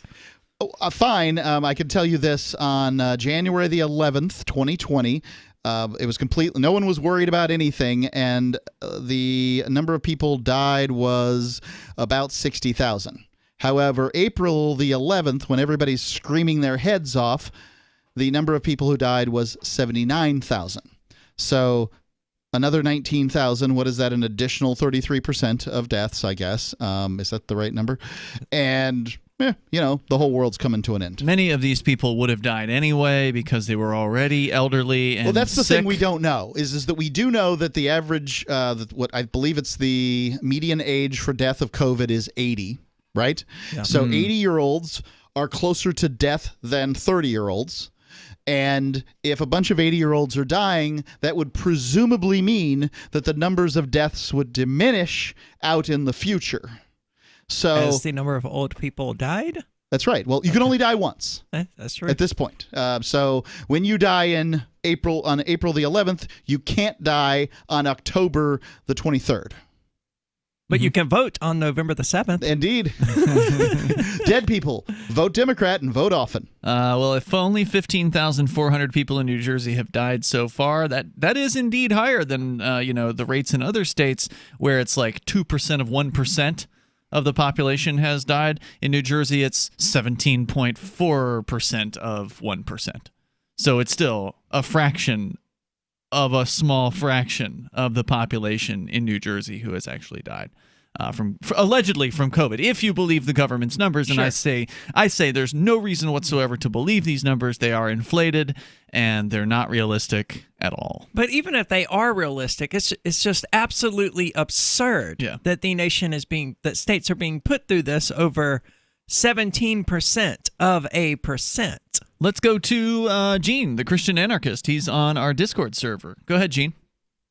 Hey, next year I want Mark to start punching a time clock when he goes to PorkFest. I want to know the exact hours.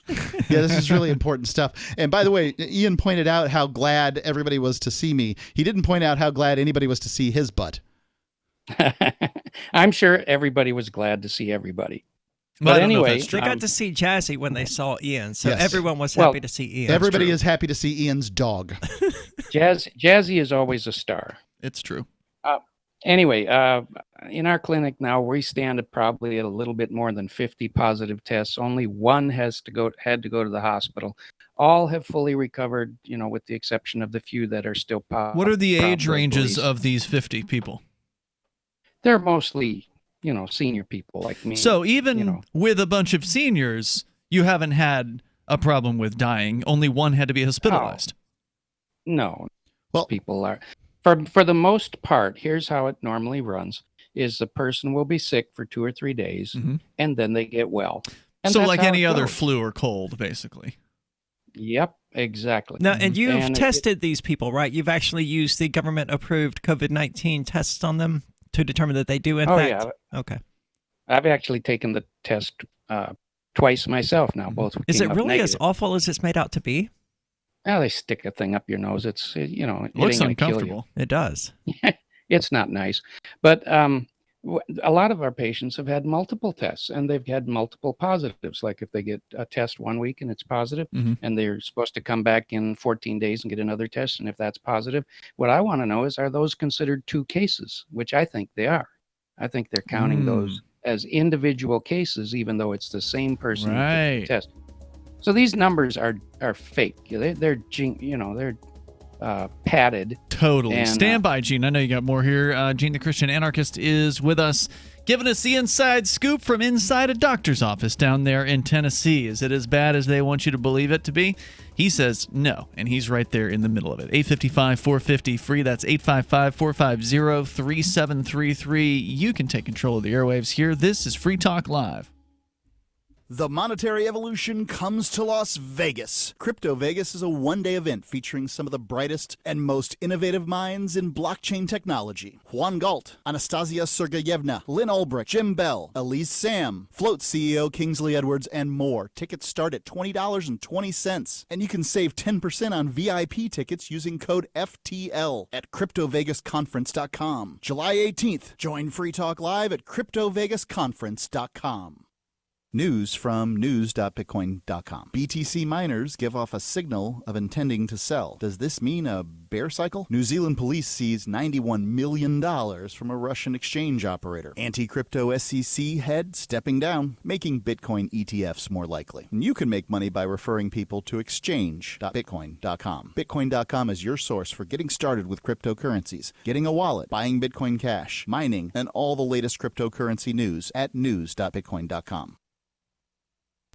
Is spreading the message of liberty, cryptocurrency, and peace around the globe worth $2 per month to you?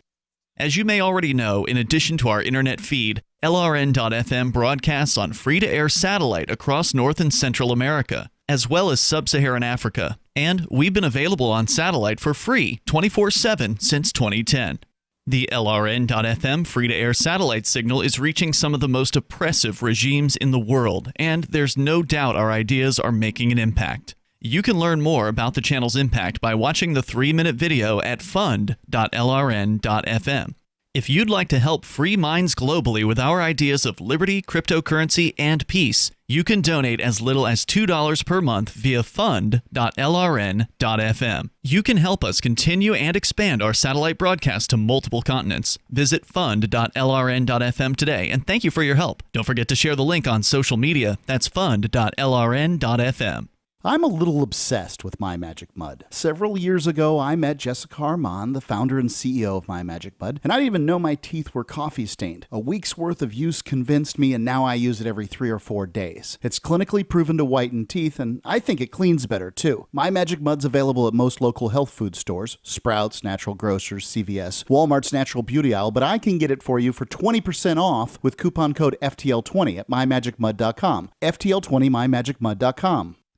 What if you want to hear the latest episode of Free Talk Live, but all you have is your phone, you forgot to download our archive, and you have no data connection? You can call our Listen line at 641-793-0191. That's a long-distance number, so you may incur charges. If not, listen as long as you want. 641-793-0191. The Free Talk Live Listen line, 641-793-0191. I've been told no in many different ways. I give you an order and you're going to obey it. Who told you can go this way? You can do that and you have to leave here. You cannot bring signs into the rally. Walk with me. Well, I'm comfortable here, actually. Whoa, hey. Who do you think you are? Excuse me. There is no video and audio allowed in this office. No, I have work today. You ain't going to make it. Wait a minute. Hey! Oh my God! Unbelievable! Why are you running from me? Because you're scared me. What am I being detained for? You're being served. What is this? You're being served. What is this? Bureaucrats have a funny way of telling people no. That's the sound of the men working on the chain. Derek J's Victimless Crime Spree. Watch it for free and order the Director's Cut DVD at victimlesscrimespree.com. Love what we do? Please help support our international satellite channels at patreon.lrn.fm. That's patreon.lrn.fm.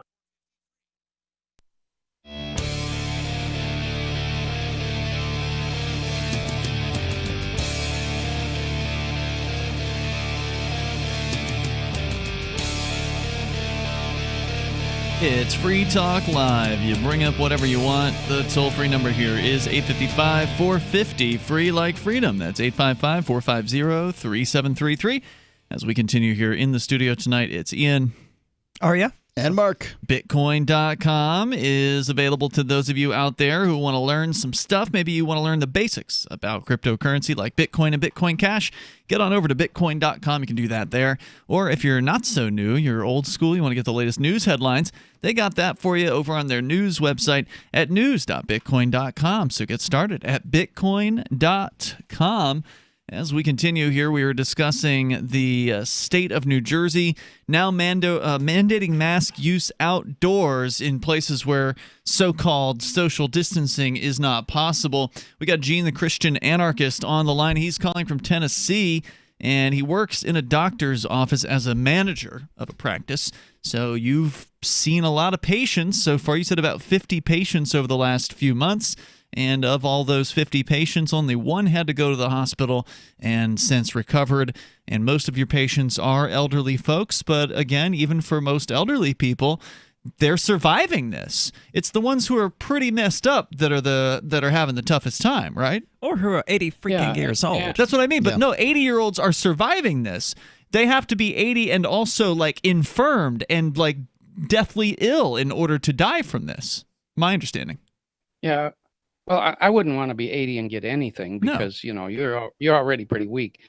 But the tests also, I would point out, have false positives. You know, every test out there, we do a lot of lab testing in our facility, and tests come back sometimes falsely positive. Doesn't matter which test we're talking about. Well, the doctor that I went to I talked to him yesterday. He said he wasn't doing COVID tests because the false positive is too high. He's not bothering with it. You want him to do it, he'll do it for you. But they took blood from me a week ago for this thing, and they didn't bother running a COVID test on it.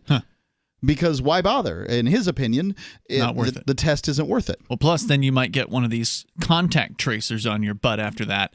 And then they'll start harassing you or harassing your family members or apparently threatening you with subpoenas. Now that's happening in some places. So what are these contact contact tracers, are these like government agents? Are they part of the FDA or the CDC or something? I believe they are working for health departments, and like they're state or and local. they're basically hired to police the interactions of people who have tested positive for COVID-19? That's correct. We can talk more about that coming up here because I do have a story about that. But Gene, what else did you want to share? Yeah, I wanted to talk more about this testing because the testing has just gone crazy. We go to the hospital to take my wife in to see patients once in a while at the hospital. And usually when they were doing testing, there would be like 5 or 6 cars lined up. They were doing the testing outside in a tent. Well, now, because of all this accelerated testing, they had to move the tent to another area so that they had more room. And I took a video yesterday or day before yesterday of the cars lined up to take a test. And then I went back, played back my video and counted them. Those cars were lined up for 4 blocks. There were 122 cars lined up for their COVID test when there were normally like 5 or 6. So this is, I mean, it's just going crazy. And there are so many studies now out that show that hydrochloroquine, azithromycin, and zinc is the treatment of choice for COVID-19. It is very, very effective. There was one web page I saw that listed over 50 tests or 50 different studies that showed this gives you a positive result. And over half of those tests or those studies were peer-reviewed studies. So the science is settled. If people like to say the science is settled on something, I think that's a false thing to say. I don't think you can ever say the science is settled. Yeah, the whole point of science is to constantly challenge preconceived notions and theories and such. But to all those people who like to say the science is settled on stupid things like global warming, I could say the science is settled on this hydrochloroquine. It is effective in treating this disease. So then why are the media outlets panning it as a terrible? It's deadly and it does nothing. I can tell you exactly why. Because the drug companies don't want you using this because it's cheap. They want to do research and come out with basically the same kind of medication that's protected by patent. So instead of being pennies for each pill, they can charge you $1,000 for a course of treatment. And that's the reason they're trying to attack hydrochloroquine. I mean, it sounds right based on my experience with the medical and pharmaceutical industries. I mean, that is exactly the kind of thing they do. Well, we see it all the time in the medical industry. We see effective treatments that are generic drugs, and they get run out. And, all of a sudden, after using them for 50 years, the FDA says, oh, they're dangerous. Now you got to use this new drug that just came out that costs 1,000 times more. Well, plus, if they can not only come out with some sort of new drug or vaccine or whatever, they can also get governments to mandate that people take it. And some sort of a mandatory vaccine system that may come about that a lot of people are I think, legitimately concerned may come about at some point, in which case then that'll mean big money because then everybody will be forced to purchase this. And, of course, if they can't afford to buy it, they'll use welfare and then the company will still collect on every single person. One quick point for anybody who does test COVID-19 positive and they're concerned about this. Your doctor might not give you hydrochloroquine, azithromycin, and zinc unless you request it. So request. Thank you for the suggestions, Gene, the Christian anarchist. Appreciate hearing from you as always there on our Discord server. Sounded great. By the way, discord.lrn.fm is how you can get over there and sound just like that when you're on the line with us. The governor of New Jersey has some more shaming to do. He has this to say: not wearing a mask is an act of selfishness, plain and simple. It's a sign that you think you're invincible, and damn everyone else. The time for selfishness ended back in March. Okay, let's say he's correct. So, it's my right to be selfish. Damn everyone else. He's right. Damn everyone else. So let me ask you this. I'm not sure that the libertarian philosophy on viruses quite works out. And I was saying this back in February, and I'm glad now suddenly everyone agrees that knowingly infecting with someone with the flu is a NAP violation. I'm glad that everyone suddenly agrees. Non-aggression principle. Yeah. Right. And I was laughed at when I said this back in February and January. Not by me, you weren't. because I think that this is one of the more interesting questions in the liberty sphere. But knowingly is the key part of this. I think you're right. But the difference with this virus is that there's at least some period of time that you have it that you don't know. That's equally true of the While flu. you're shedding. How long? Is the length of time relevant? Whether you're transmitting the disease to people for 1 day or 1 hour, you're still unknowingly transmitting it to people. I agree, but it probably, I think it does matter. I think, that's part of the whole thing is that you're just not entirely sure. Well, I do not know the incubation period we of can the agree, common cold. We do agree that that knowingly spreading this virus or any virus, any virus, and potentially deadly virus is an aggression that violates the principles of liberty, right? Right. Okay, great. And so for me, that is in and of itself an interesting point. And, so how far can I get away with being ignorant, though? So, like, for instance, I don't. How far? No, like, I'll know if I get sick, right? Because I'm ill. I don't feel good. I mean, I know if I'm sick. But I don't know if I've got a cold. Maybe I've got a flu. I don't know. In which case you would take precautions not to infect other people, though. I just know I'm not going to, I'm probably going to survive it. And so, I don't know if I would take any special precautions necessarily. I mean, you wouldn't, sneeze on people. No, certainly not on purpose. And if you sneezed on your hand, you would wash it before you shook someone's hand or whatever. But is it a violation to leave my home and go shopping while I'm ill? No. Am I obligated to hire someone to do my shopping for me? I would say, again, no. So it's not necessarily aggression, you're saying, to go out and about? And it would be an aggression to knowingly take actions that will infect people with the disease that you are carrying. Well, I don't know if they will, but they might. Like if I'm touching the pin pad at the the cash register. Well, but if you sneeze on your hand and then immediately touch it, you go from might to certain. Right. More coming up here in moments. 855 450 free like freedom. Warning. If you're drowning in debt you can't afford, do not let the credit card companies trick you into thinking that you have to pay it all back, because you don't. What the credit card companies don't want you to know is that there's actually a way to get debt-free without paying off your entire debt or going bankrupt. If you have $10,000 or more in credit card debt, you now have the right to let us settle that debt for a fraction of what you owe. For free information, call Credit Associates now. 1-800-900-8407. We'll even show you how much money you could save. If you can't afford to pay off all your debt, do not let the credit card companies trick you into thinking that you have to. Call Credit Associates now for free information on how to get debt-free faster than you ever thought possible without debt consolidation or bankruptcy. We depend on your success and offer a guarantee, so there's no risk. For free information, call now. 1-800-900-8407. That's 1-800-900-8407. 1-800-900-8407.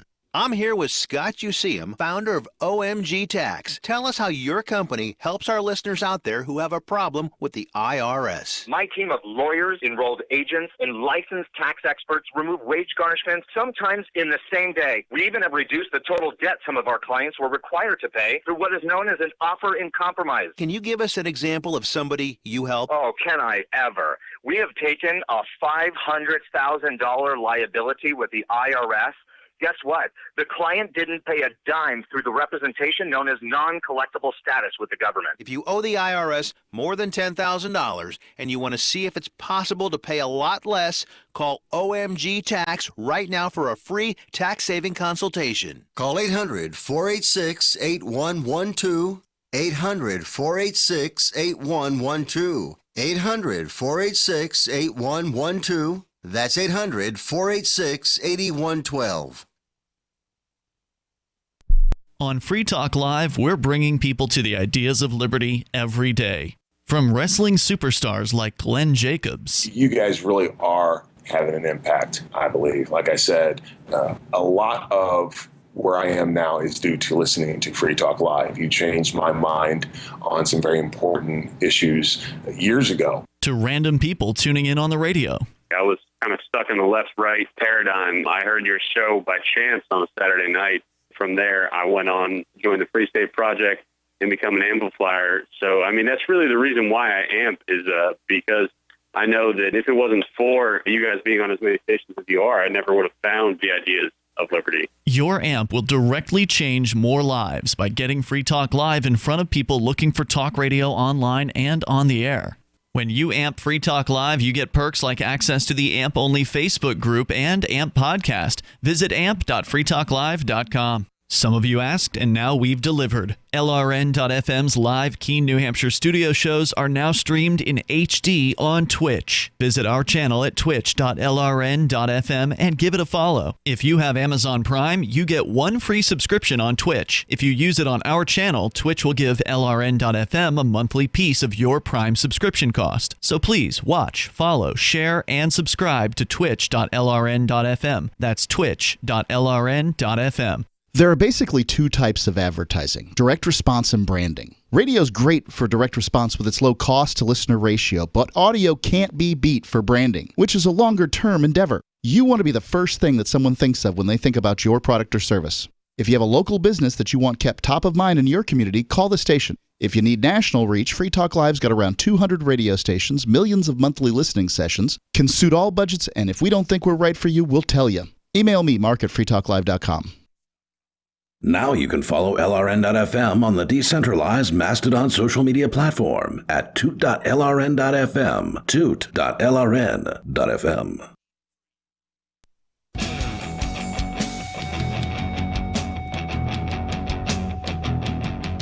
Free Talk Live. Dial, toll free, bring up what you want here. The number is 855-450, free like freedom. That's 855-450-3733. We have our Discord call-in line rooms over at discord.lrn.fm. You can hop into those, and you'll sound pretty great. On the air with us tonight, it's Ian. Aria. And Mark. And want to say thank you to Ala Loca, who is a Free Talk Live Silver amplifier. She is a contributor to the AMP program, $5 a month. It makes a difference for us when you do that. So thank you, Ala Loca, for helping us advertise, market, and promote Free Talk Live, get on more radio stations around the country, bring new internet listeners on board, expose new people to the ideas of freedom, because sadly, there are no other options out there on broadcast radio that are a principled voluntarist viewpoint like you find here on Free Talk Live. So thank you to Ala Loca and other amplifiers for supporting the show. You get some cool perks, you get some benefits from doing that. So go and get all the details, get signed up with any major credit card, and also we've got, of course, PayPal and Bitcoin BTC as sign-up options at ampamp.freetalklive.com. We've been talking about cryptocurrency here, Bitcoin, acceptance, point-of-sale systems, and we're getting into the shaming on the part of the New Jersey governor, shaming people for not wearing masks, calling it an act of selfishness, plain and simple. He says it's a sign that you think you're invincible, and damn everyone else. The time for selfishness ended back in March. Well, aren't the people selfish who want to protect themselves, and aren't the people wearing masks also selfish? Yeah, but see, they have a mask over that basically allows them to pretend like they're concerned about other people. 86-year-old grandma. Right. It's not for themselves. No, they're concerned about grandma. Because it used to be you're trying to murder me if you go out without, if you go out for no good reason without a mask or what, and not wash your hands or whatever the claim is. By the way, ladies and gentlemen, wash your hands. But. Yes. Now you want to murder grandma because the goalposts have moved, and it's not that I don't understand what people's concerns are. This virus is real. I wouldn't claim that it's not, but you've got to. I mean, life goes on, right? Like, we're going to have a life here, and we've got to figure out how we're going to deal with this virus. And if it's listening to every Chicken Little running around that the sky is falling every time they bring something up, because, somebody just pointed out the Simpsons paradox. I was pointing out that this isn't like Homer Simpson. This has to do with tracking and these sorts of things. Basically, in the United States, most of the deaths occurred in the Northeast at first, and very few were happening in Florida. But we had to lock down in Florida because people could come from the Northeast, right? Yeah, they actually even put police checkpoints in at the state border. Well, now people are dying in Florida and Arizona and Texas. So we have to lock those down because people are dying there. But when they stop dying there and it moves to the next location in the United States, well, then we'll have to stay locked down in Florida because they could come back. Like, it never stops. No. It just never stops. When you give somebody your freedom, they will never stop taking it because you know why? The Chicken Littles, it cost them nothing.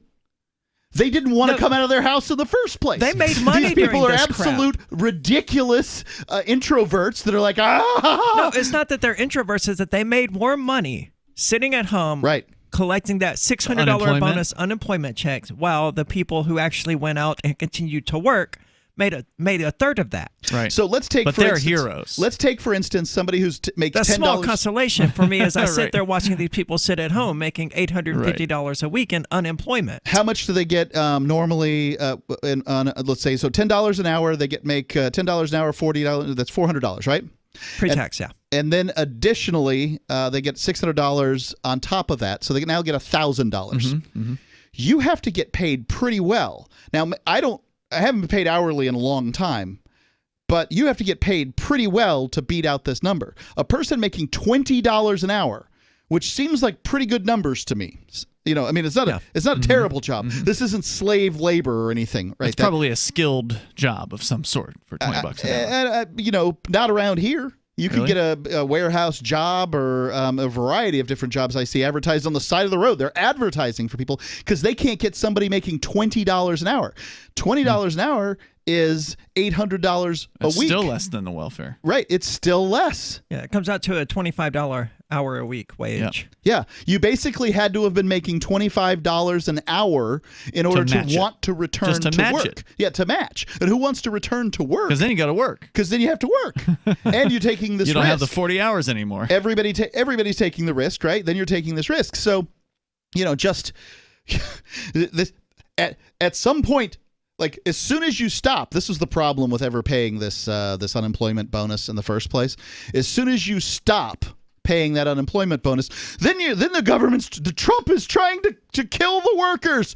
The Democrats would have given you $1,200 for a year. We don't want work at all. Like, it's just absolutely ridiculous. Now, mind you, I don't want Donald Trump to win. I want Joe Jorgensen, the libertarian, to win. But at the very least, I can do math, and I won't lie to myself, and I won't lie to my friends about why it is I don't want to go to work or something. So, Aria, you'd asked about these trackers or these tracers, these COVID tracers. This new job that never existed before, but now exists. And apparently, the deal is if you get caught with COVID, if you go and get yourself tested and the word is you've got it, well, then you go on a list. Sounds like a good reason not to get tested at all. It's a great reason not to get tested. But for those poor bastards who did, well, then some investigators trying to follow up with them. Did you recently receive an email from Google letting you know your location history for the last month? No, but I know they have it. I received it. It's a terrifying email. It's like, these are all the places you went during the last month. I assume it's in response to COVID-19, obviously. No, because I've had that tracking on for a long time. I know, but so have I. But I've never did you get received an email? No, I have. about it. Yes, I have. Okay. Not all the time. I mean, just every once in a while I'll get one. But yeah, I looked at all of my movement in 2020, and I was all over the place. After a woman in Rockland County, New York, the story from Washington Post, admitted to throwing her daughter a party while showing coronavirus symptoms, contact tracers sprung into action. They phoned dozens of guests, hoping to get the partygoers tested and isolated and stop an emerging virus cluster in its tracks. Oh, no. But many of the attendees hung up, handed the calls to their parents, or flat out lied, saying they never made it to the event on June 17th. Others never answered the phone at all. Good for them, man. So this week, county health officials tried a much more drastic approach. They issued subpoenas to 8 of the partygoers, ordering them to speak up to the disease detectives or face a fine of up to $2,000 per day. Wow. They subpoenaed people. For what? For violating what law? Well, that's the thing. A subpoena wouldn't necessarily have to be criminal, right? We were just talking about parking tickets, and now it applies again. Aria, suppose I got in your car we went to the convenience store to buy things that people buy at convenience stores. I then get out of your car and go back home, but I leave my phone in your car, and then you go to this rave, and then my phone is seen at the rave. These detectives I'm sorry, I might be misusing the term. These detectives are claiming that a person is on site because their phone is on site. And while this is likely, this is not true. They haven't proven it. Right. Circumstantial. So go ahead and do some police work and prove I was on site before you bother me with your crap. I don't have to talk to anybody in America. I have the right to remain silent. And whomever this is talking about a fine for not talking to the cops clearly doesn't understand what America is about. Well, neither does the justice system. I mean, you saw what they did to Chelsea Manning when she refused to talk. Yeah, that's one of the things I wanted to point out here. And I'm not an attorney. That was to a judge. I'm not an attorney here, but doesn't the Fifth Amendment only apply in criminal testimony? Well, they're talking about locking somebody up. I don't know if they are. Well, if they don't pay the fine, won't they lock them up? Probably. That's what a fine is. Usually. You can't fine somebody. What's a civil fine? Ed Day, the county health executive who issued these summonses or was somehow involved, says, "It's amazing how smart some people got. Everybody's complying and helping us, which is all that we're trying to have happen. We're not looking to be punitive here, but they will if they have to." Yeah, they're not trying to be punitive. That's not. They just wanted $2,000 a day in fines. That's not punitive not at all. Punitive. No, that's why they used a subpoena, which is a court order, right? That's a court order saying you have to show up, isn't it? Or is it that they are able to issue a subpoena without the approval of a judge at the county? I can't see how you could issue a subpoena without a judge. At the county health department in Rockland County, New York. It had to have been signed by a judge. After some people across the country rose up against the lockdown measures, ignored social distancing requirements, and declared war on face masks, Rockland County's unapologetic legal strategy shows just how difficult it may be to get Americans to comply with yet another government effort to fight the pandemic that has surged in recent weeks. We'll tell you more about this COVID tracing nonsense that is not going to get any better, likely anytime soon. Are they going to be coming after you next? Hour number 3 is on the way. 855-450, free like freedom is our number. Remember when you first heard about Bitcoin? How long did it take you to realize this little project would soon change the world? Do you kind of wish you had gotten involved sooner? Well, now is your chance to be part of the next revolution in money. Intercoin is working to finally make crypto go mainstream. It's designed to be scalable enough to support everyday payments and even elections without the state. Bitcoin was supposed to be a peer-to-peer cash system, the way we would all pay one another without having to trust any third party. But instead, over time, it mostly became a store of value. That's because every 10 minutes, the Bitcoin network must put all transactions into a block, and that block can only hold so much.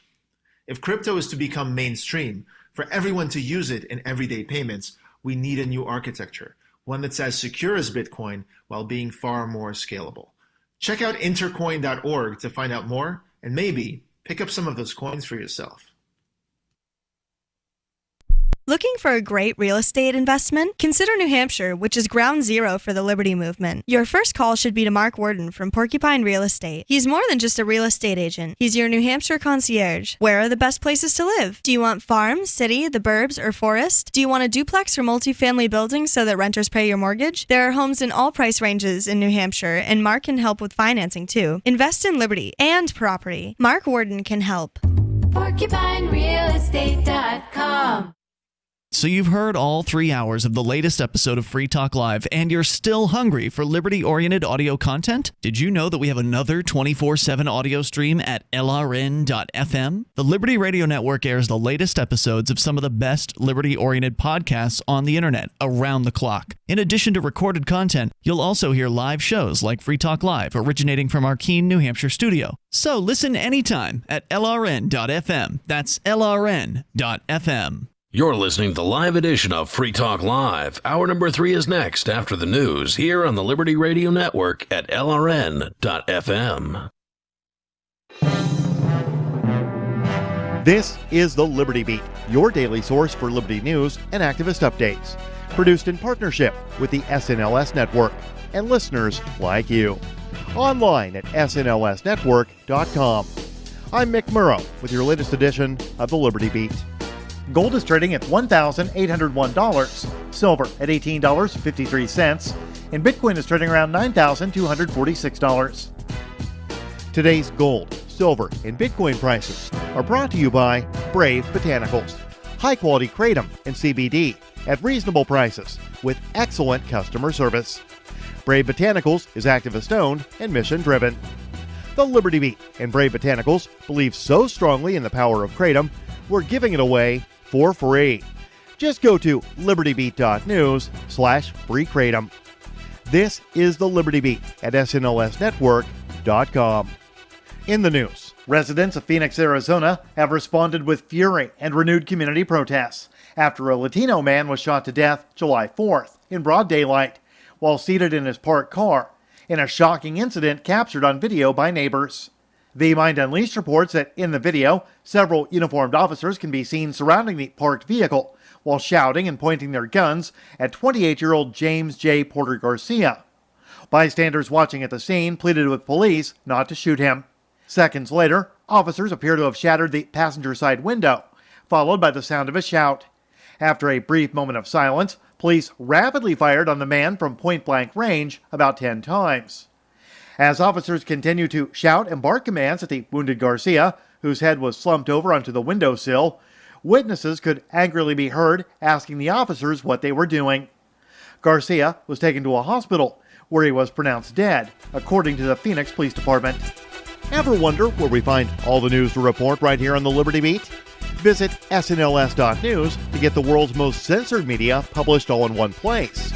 Save yourself from the endless time spent searching for reliable alternative media.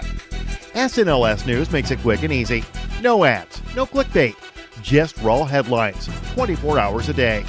Visit snls.news and get informed today without the corporate media spin. Your news now continues. A two-pronged initiative by the U.S. Chamber of Commerce and the Department of Homeland Security is set to substantially increase Israel's already significant role in America's digital health, artificial intelligence, critical health infrastructure, as well as law enforcement, public and border protection, and other key sectors.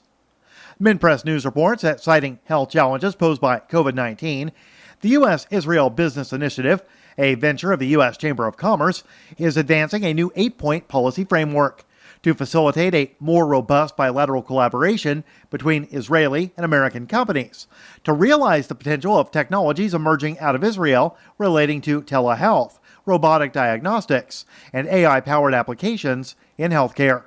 In a recent article, investigative reporter Whitney Webb uncovered the deep Israeli military roots of virtually every health tech startup to emerge in the wake of the COVID-19 pandemic, and their extensive relationships with the U.S. government at both the federal and state level. One of the most interesting things about the case of Jeffrey Epstein is the fact that he was connected with so many high-profile people from different countries, backgrounds, and even political parties. In fact, the Mind Unleashed reports Epstein was a very close associate to both Bill Clinton and Donald Trump. Supporters of both the Clintons and the Trumps still claim that their favored candidate is innocent, while insisting that the other team was deeply connected with the billionaire's trafficking network. After the arrest of Ghislaine Maxwell last week, Eric Trump tweeted out a photo showing Ghislaine Maxwell at Chelsea Clinton's wedding, with a caption that read, "Birds of a feather," but was quickly forced to delete the post after the comments were flooded with photos of his father, U.S. President Donald Trump, hanging out with both Maxwell and Epstein. Support for the Liberty Beat is brought to you by the Homestead Guru. The Homestead Guru is an educational website offering tips, tools, news, stories, and commentary on everything homesteading. Topics include green homes, gardening, animal husbandry, do-it-yourself, home remedies, alternative energy, survivalism, unschooling, and more. Those details are found online at thehomestead.guru. This is the Liberty Beat, powered by the SNLS Network at snlsnetwork.com. I'm Mick Murrow, reporting for the Liberty Beat, reminding you, spread liberty with a smile.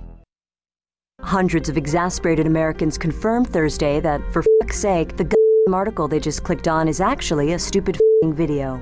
I clicked on the story thinking I'd be in and out of there in 30 seconds, but then that little buffering thing popped up and I was like, here we f***ing go.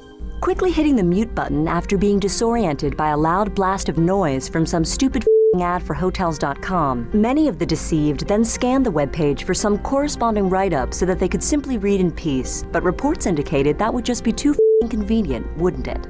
Look, I don't want to watch a report or interview or panel discussion or whatever the hell this is. I just want to skim an article real quick and move on with my day. This is bullshit. After seriously considering hitting the back button on their browsers, sources say the majority of readers decided to just let the goddamn video play out. You know what? I'll watch the goddamn thing, and I'll probably watch the next video that automatically loads afterwards. This is the Onion News Network.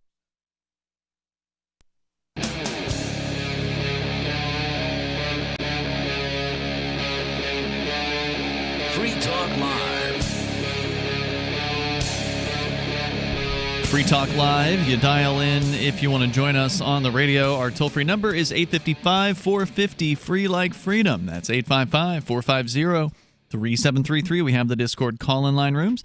Just head over to discord.lrn.fm, and you can jump into any one of those rooms. We will join you there, and you'll sound almost like you're sitting here in the studio with us tonight. It's Ian. Aria. And Mark. We've been talking about the latest tactic that has been utilized now in Rockland County, New York, to get people to cooperate with these contact tracers. Apparently there was a party that had been thrown in Rockland County back in June, apparently June 17th, and there were some guests at this party, some people in their early 20s that did not want to talk. They hung up the phone when the contact tracers... Surprise! Somebody doesn't want to talk to you. Reached out to them, and they either wouldn't talk to them at all or flat out lied or whatever. And so county officials tried what they considered a more drastic approach. They issued subpoenas to 8 of the partygoers, ordering them to speak up to the disease detectives or face a fine of up to $2,000 per day. Now, again, I'm not an attorney. I would love to know from somebody that actually is more familiar with the legal system here. I looked around. I couldn't find an example of this subpoena. They only issued 8 of them, right? So if the 8 people who received them didn't put them online, sure, then we won't get to see what they looked like. I mean, presumably you could do some sort of a Freedom of Information Act request against the bureaucracy, and maybe they would turn it over. That's a possibility. But for right now, we don't know exactly what these subpoenas said. You know what concerns me about all of this? It's what we talked about at the very beginning of the show with the move to credit cards, debit cards, and all of that, combined with the supposed change shortage that is happening right now, where people are having a hard time, getting coins, pushing people because Americans hate rounding. It's why we've never gotten rid of the penny, right?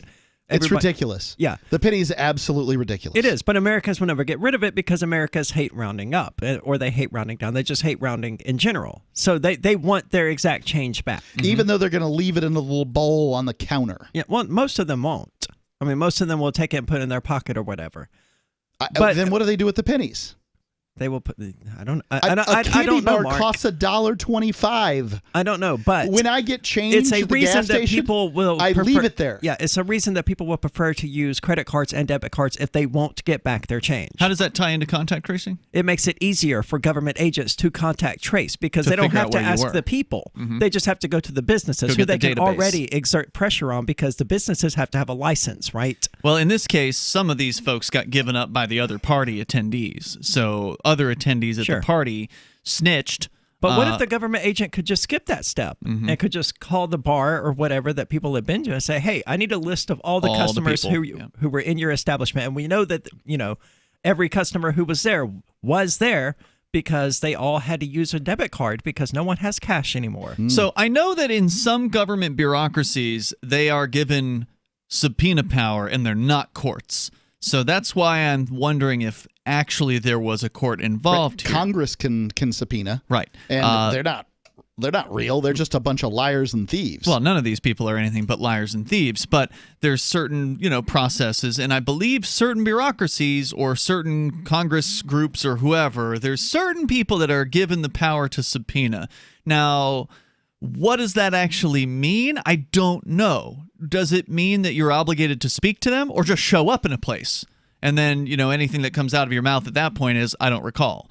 So I don't know what sort of, obligations that these subpoenas create upon people. But in this case, they accomplished their goal of scaring these folks, these 8 victims of this system, into cooperating with these investigators because nobody wants to face $2,000 a day in fines, even if it's bunk. Even if it's just they're blowing hot air, it's a paper tiger, they actually have no way of collecting the fine. So that's why I say I don't know any of the details on this, so I'd be curious to know what exactly, if you received one of these threatening subpoenas that said, we, the Department of Public Health in Rockland County, New York, order you to appear, you must speak to this, contact tracer, or else you'll get these fines, and you write them back and say, no thanks, or you just ignore it entirely, what did they have to do to collect that fine?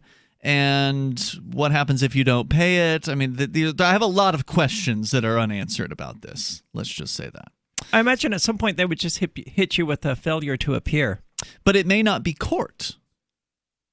So that's what I'm saying. This may be a subpoena. They're going to do what they want. Yeah, well, that much is true.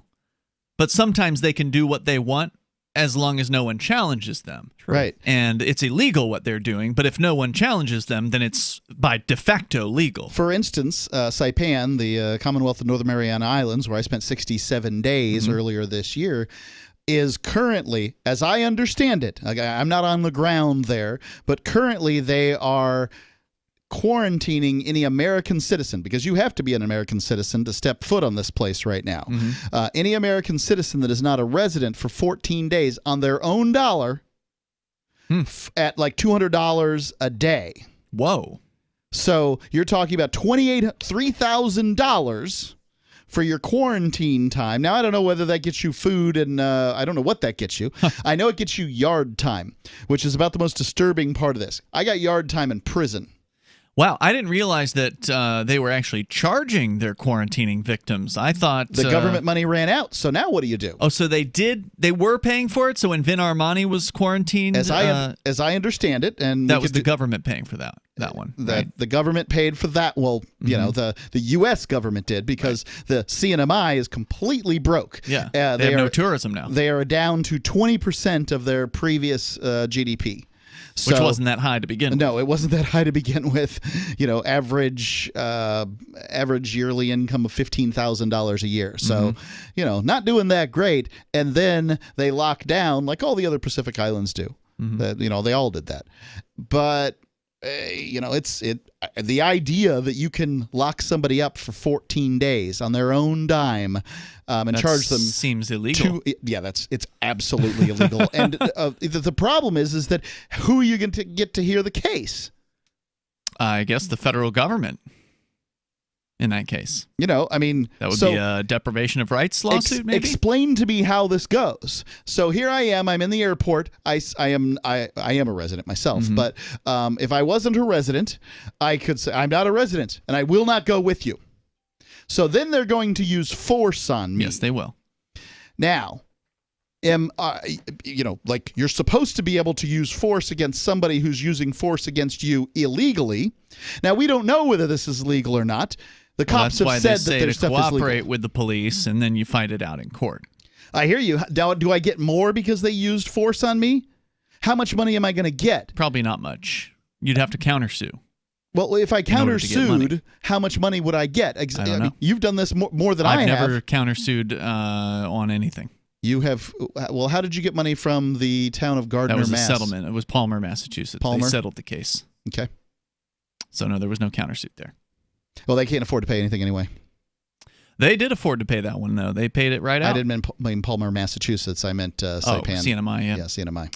Well, Ed Day, county executive over at the New York County in question here, Rockland County, New York, said that everybody's complying and helping us, which is all we're trying to have happen. We're not looking to be punitive here, but you are looking to be punitive. That's why you issued punitive measures in order to get people, or threats, in order to get them to respond.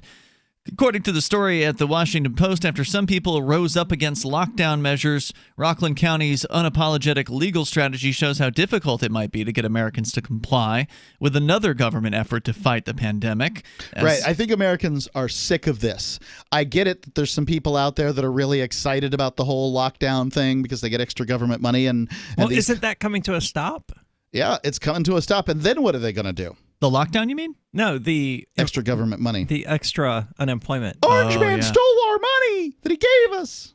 As the Washington Post has reported, many officials say the most effective way to curb the spread of the virus, short of another economic shutdown, because that worked so well, is to conduct extensive contact tracing, informing people who may have been exposed, getting them tested, and quarantining those who are sick. They maintain can curb emerging outbreaks without putting even more Americans out of work. So the problem here is that in China you can weld somebody's door shut and nobody can say anything against the party. In America we have rights. We have habeas corpus. You can't do this crap. 855 450 free. You can join us on Free Talk Live.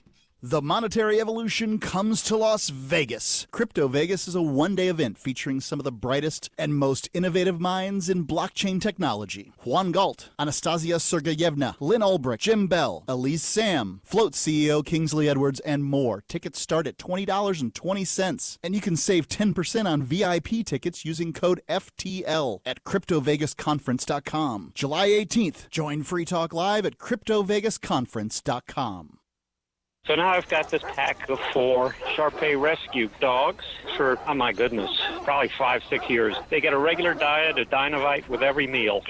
DINOVITE.com. People remark on what beautiful coats they've got. I tell them, you don't need to wait until a problem presents itself. It's far better to keep the dog happy and healthy at all times. You won't believe how happy your dog will be. I get my Dinovite from DINOVITE.com. Got shaving irritation? Shave Secret shaving oil can help stop it. Shave Secret doesn't cost much and is an all-American product. My name is Chuck Howard, and I developed Shave Secret and pioneered its use starting back in 1991. Ingrown hairs drove me nuts for years. Shaving oil changed all that. Why put up with ingrown hair, bumps, red rash, nicks, and cuts? Shave Secret provides men and women with what we believe is the best shave ever.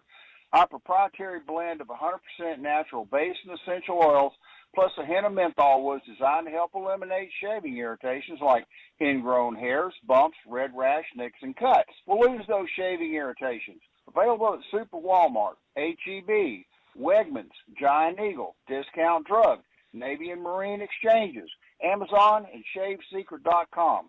Use the code FTL for Free Talk Live and get a discount. Shave Secret, the best shave ever. The Free State Project has reached its goal of 20,000 liberty lovers who've pledged to move to New Hampshire and get active to achieve liberty in our lifetime. Perhaps you're trying to figure out what part of New Hampshire should be your destination. If so, consider Keene. You'll find more than 150 reasons to move to Keene at move.freekeene.com. Keene is famous for its historic, publicity-generating activism, as well as being the liberty media capital of the world. It's home to freekeene.com, New Hampshire's destination for liberty activism, news, and opinion. For years, we've been compiling over 150 reasons to move to Keene at move.freekeene.com, where you'll learn about some of what's happening here and what makes Keene a great place to live. If you love liberty, you'll probably enjoy anywhere you end up in the Shire. But do your due diligence first. Please visit move.freekeene.com for the full list of over 150 reasons to move to Keene. That's move.freekeene.com. If you want to know the latest about Free Talk Live before we go on the air, all you need to decide is how you want it delivered. It's your choice. Visit news.freetalklive.com to receive our usually weekly news updates by email. Plus, we have a Twitter account at twitter.freetalklive.com, and you can follow us on the decentralized Mastodon platform at toot.freetalklive.com. So please follow us at toot.freetalklive.com and sign up for our emails at news.freetalklive.com. Are you tired of governments murdering people around the world? Stop using their money. There is an alternative. Bitcoin is a stateless, free market, non-political currency. Bitcoin cannot be inflated or controlled by any government. By using their money, you are helping the state. Stop doing it. You have an incredible alternative available now. Learn it, use it, spread it. Get started with Bitcoin at bitcoin.com. That's bitcoin.com. This is the Liberty Radio Network, broadcasting the latest liberty-oriented audio content 24 hours a day at LRN.FM.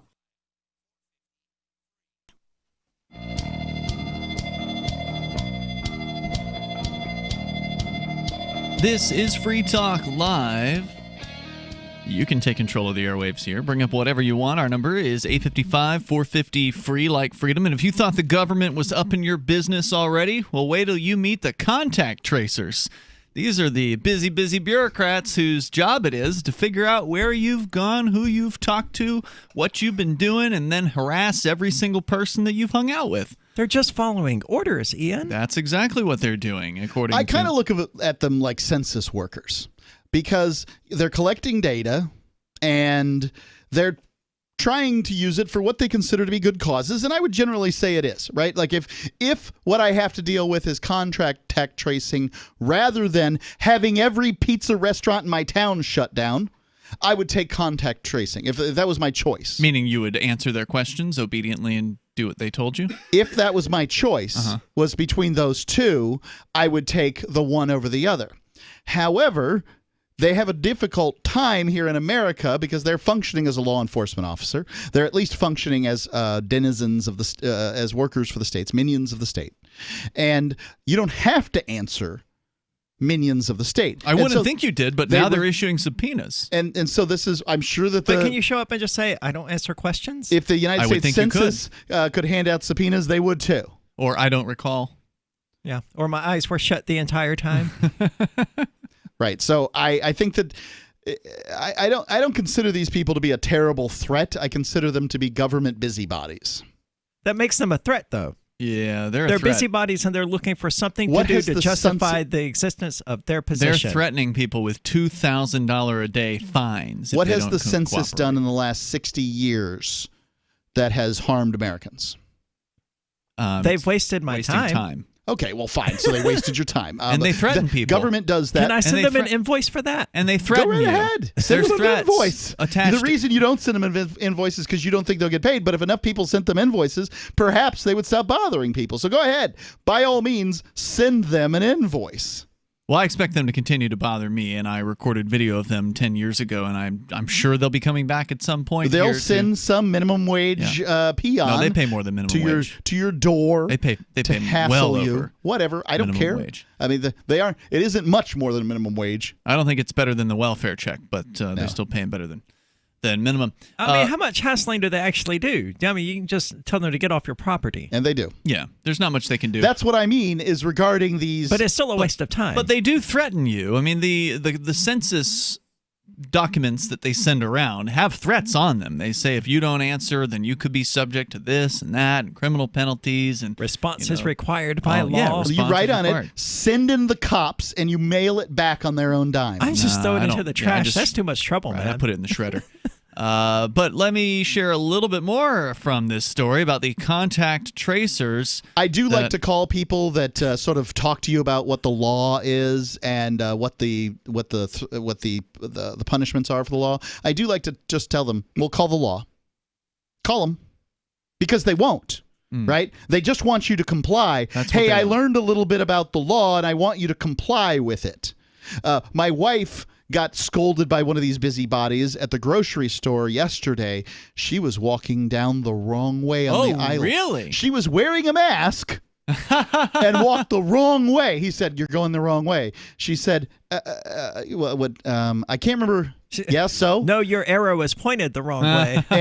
and he said something, and she's like, "What? People are passing you all the time. It doesn't matter which direction somebody passes you. Right. It's just like somebody painted an arrow on the floor, and suddenly compliant America has decided that it's an important issue." Isn't it amazing that people will follow them, though? Yeah. Just because there's an arrow on the ground, they are like trained like rats. And just this is to the part them. that I don't get is like, suppose a quarter way down the aisle is what I want, but I'm in the wrong aisle. So it's the wrong direction. So I have to go down the other aisle, all the way down, and then all the way back. Yeah. I have to go 2 full aisles in order to get to the quarter of an aisle that I wanted to go. Stupid. If you were a compliant sucker, that's what you would do. I have to wonder, though, Mark, what would have happened? Did you say it was another customer who shamed her? It was his customer. Okay, so I want to know what would happen is, F off! Shut your mouth, you bleeding... whatever it is that you say, just cuss them out so thoroughly that their hair's on fire, their eyebrows are singed. I don't know that they're that's just the sitting best way to handle it. I'm not claiming it's nice. when you start dealing with somebody who's overstepping their bounds, nice may not be the way to deal with it. Is it really overstepping their bounds to just say, hey, you're going against the Shut directional up and arrows? don't talk to me. You don't have any business talking to me.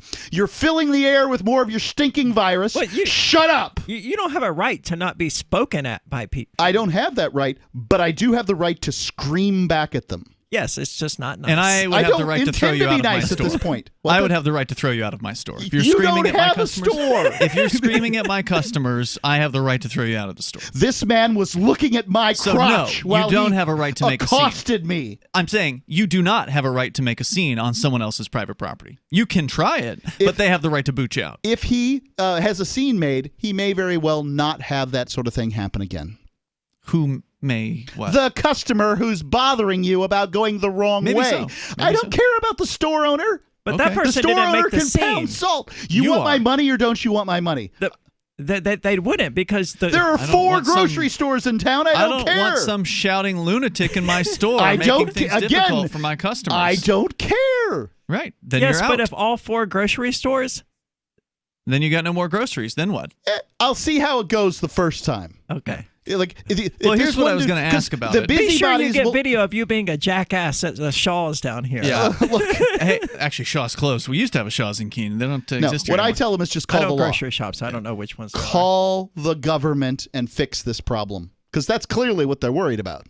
Okay, so here's what I wanted to ask, though, was you had said your wife was wearing a mask at the time. Sure. So I wonder if she weren't wearing a mask, would the masked other customer have spoken to her in the way that he did? I don't propose that she even I don't know if he had a mask at this point. I'm going to presume that he did if he was asking her to go in the right direction and was another customer. I mean, it almost seems certain that he was wearing a mask. Let's presume that he was. But regardless, whether he was wearing a mask. I think it's a safe bet this person was. Whether he was wearing a mask or not, I think that this person, and again, we don't get to compare realities, right? So we don't know what would have happened if she wasn't wearing a mask. But if she wasn't wearing a mask, that may have signaled to the other customer that she's one of those troubled people who, doesn't wear masks. I shouldn't talk to her. She may, freak out on me or whatever. But if she's wearing a mask, then that conveys the sort of suggestion that she's a compliant person. She's one of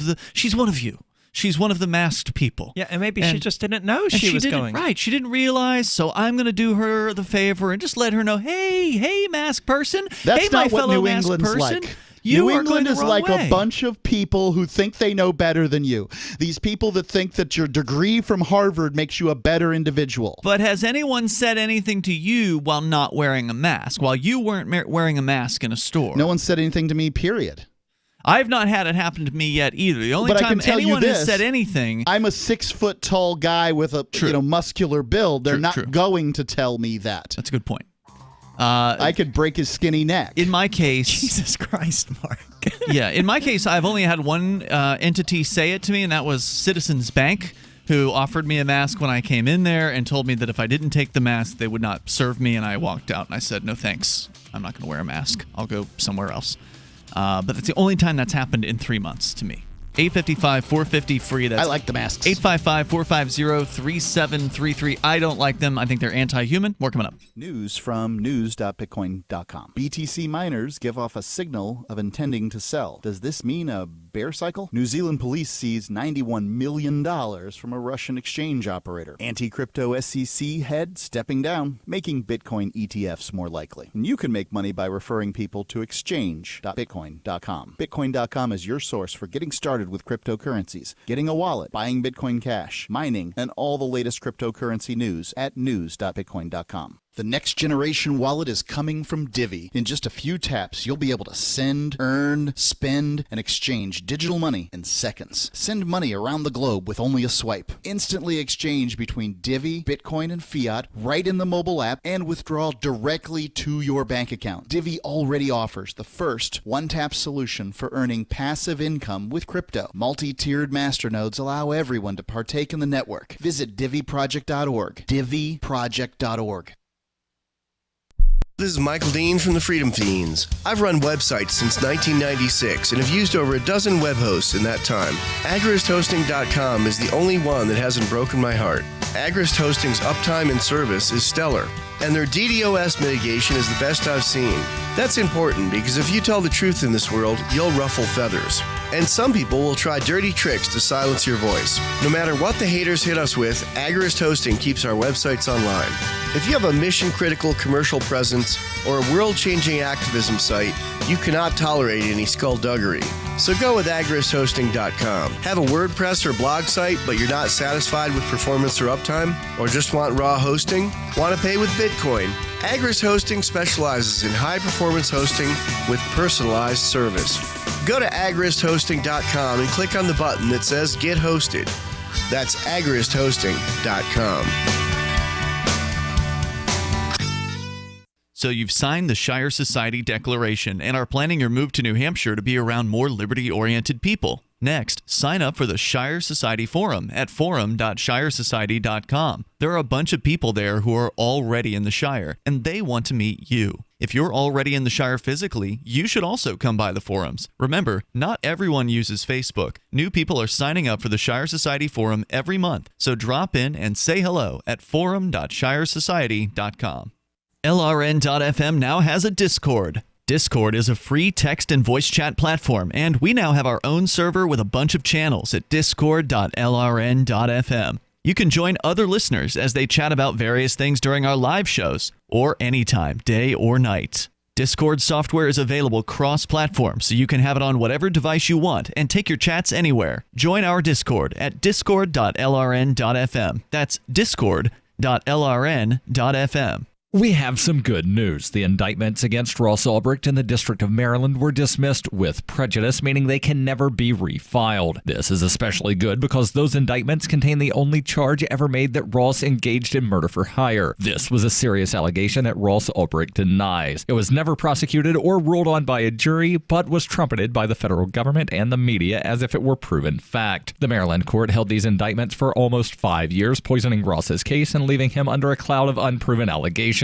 As explained in Ross's appeal to the Supreme Court, the fact that the judge used these allegations to give Ross a draconian sentence of double life without parole violated his Sixth Amendment right to a jury trial. Judges are required to issue sentences based on convictions decided by a jury, not unproven allegations never even charged at trial. Although this is a positive development, the dropped indictment will not set Ross free. Now, a presidential pardon is Ross's only hope of freedom. Sign the petition at freeross.org. freeross.org.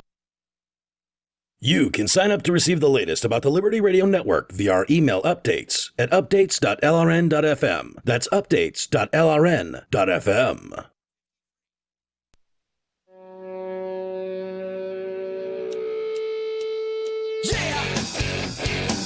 It's Free Talk Live. You can bring up whatever you want here. The toll-free number for you, 855-450 free like freedom. That's 855-450-3733. We're talking about this new government role of investigator called a contact tracer. They're now issuing subpoenas to people in a New York county, Rockland County, about this.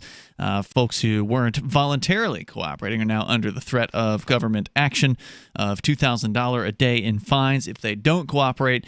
But I have to wonder what would happen if you actually said screw you or refused to answer their questions or whatever. What obligation do you actually have to these people if you indeed have the right to remain silent? There's also the fact that this contact tracing mechanism, all of this framework that they're going to have in place, they can use it for whatever purpose they want going forward, even if there's no COVID-19. Are you saying the government? You're one of those anarchists? Well, we need to find out your circle of friends, and that way we can get all of them at once. Yeah, once this is implemented, there's nothing that stops them from using it for whatever they want to use it for. That's right. And ladies and gentlemen, remember Edward Snowden corroborated, proved true all of these things that were just considered wild conspiracy theories by everyone but nuts. Libertarians. Right. And it's just, I mean, obviously,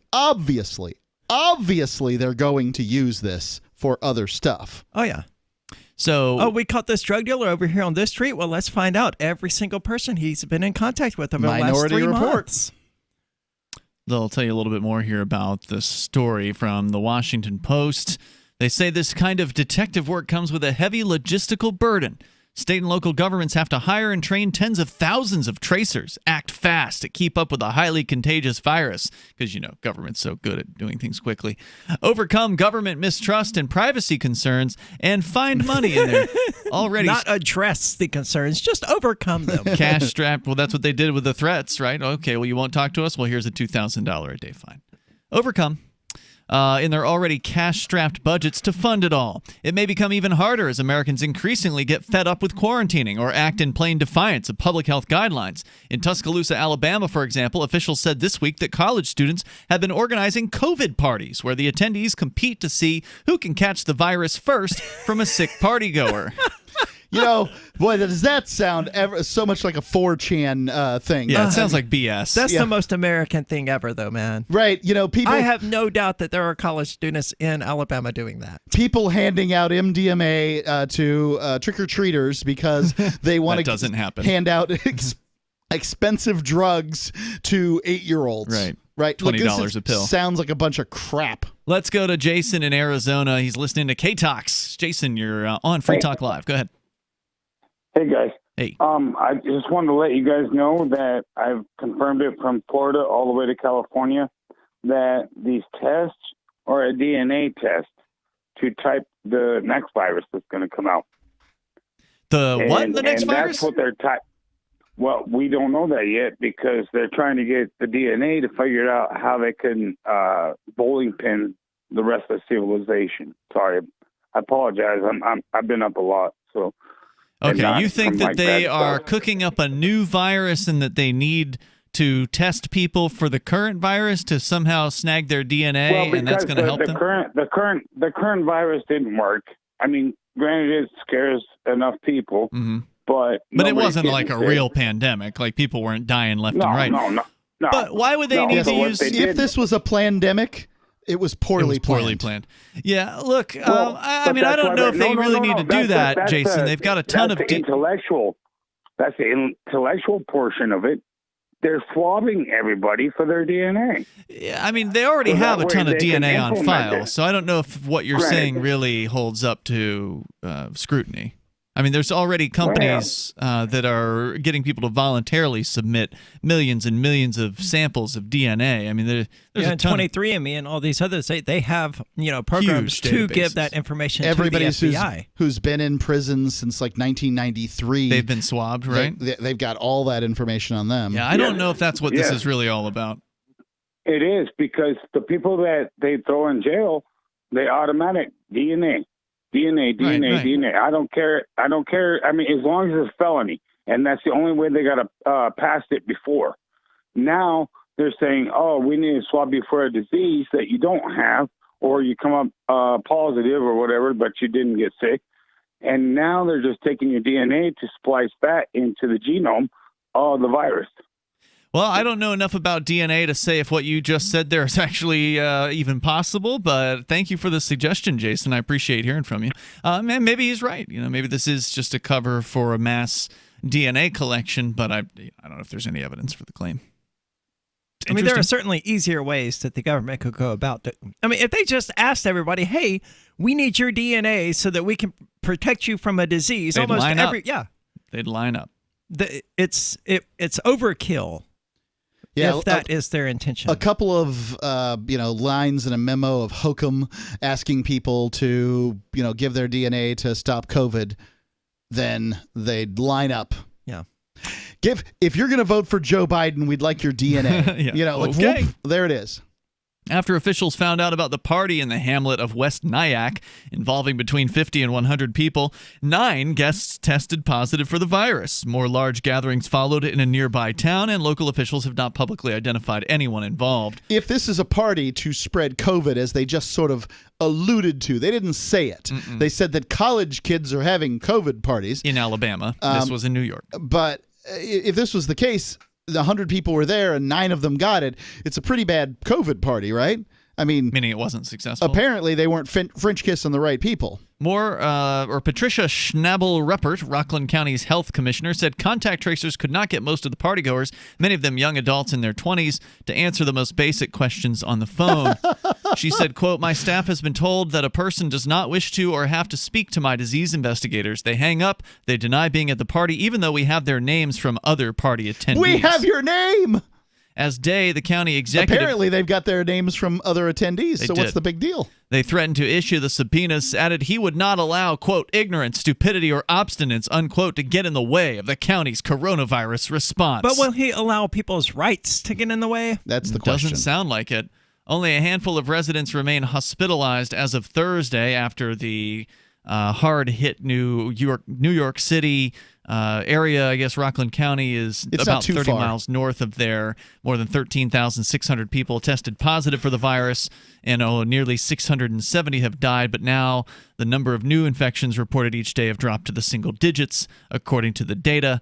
As that figure started to increase this week, worried authorities offered a stern warning. Day said, quote, "If you get in the way of a health department investigation, we will take every step necessary to ensure we respond appropriately, and we're talking a serious response." Screw that guy. Look, don't you care about old people? But I care about my grandmother, sure. I would advise my grandmother to stay the hell at home. Well, this is the thing. Because she's 80-something years old.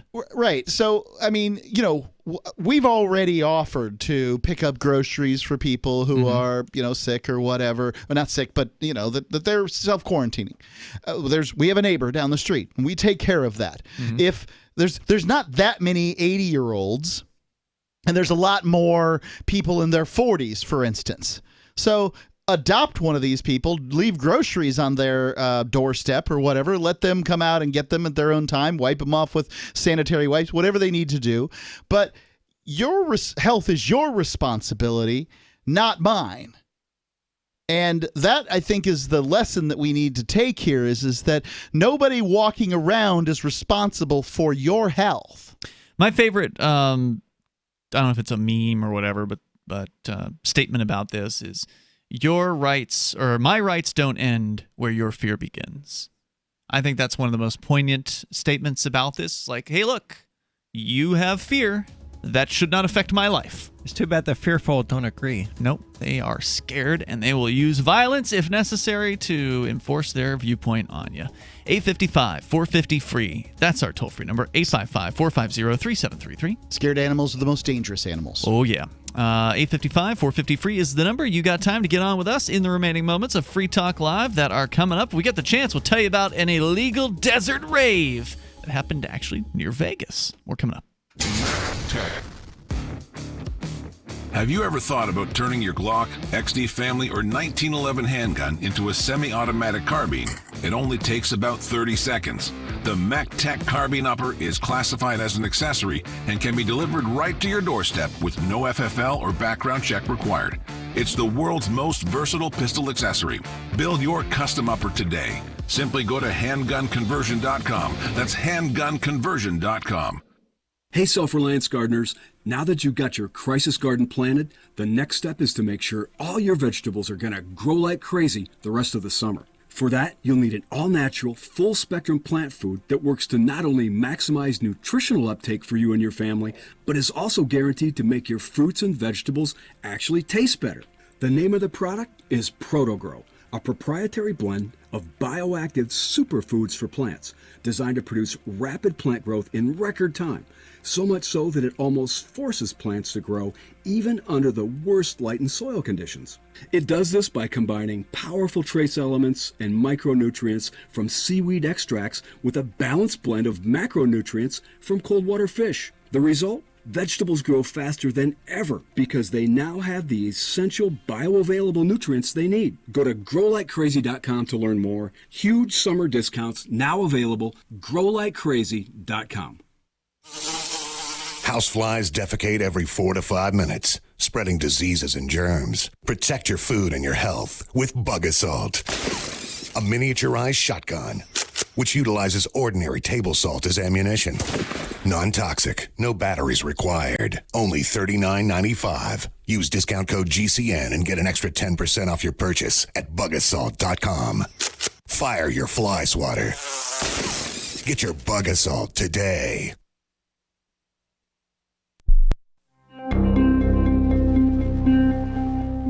Like many young inner-city students, Chicago area high school sophomore Brandy Perkins struggles every day to motivate her teachers. The frustrated 16-year-old talked to Onion reporters this morning to discuss the challenges she faces in reaching out to her underperforming educators. Connecting with the teachers gets harder and harder every year. We all come in every morning eager to learn, but most of the teachers just seem completely uninterested in education. One of my teachers, Miss Manley, has been particularly hard to work with. She was quiet at first, but she showed some potential. I thought maybe she just needed a little time to come out of her shell, but as the weeks went by, she just sat there listlessly at her desk, never talking or participating. It just makes you feel so helpless. For more on this story, check this week's Onion Review. This is the Onion News Network. The LRN.FM social media channels have been revamped. We've eliminated Facebook and focused on other platforms like Twitter and Mastodon, the decentralized alternative to Twitter. On our accounts, you'll find posts from multiple LRN.FM show hosts together in one place. Follow us on Twitter at twitter.lrn.fm, or better yet, move to the decentralized Mastodon social media platform at toot.lrn.fm, toot.lrn.fm. I think you'll like it.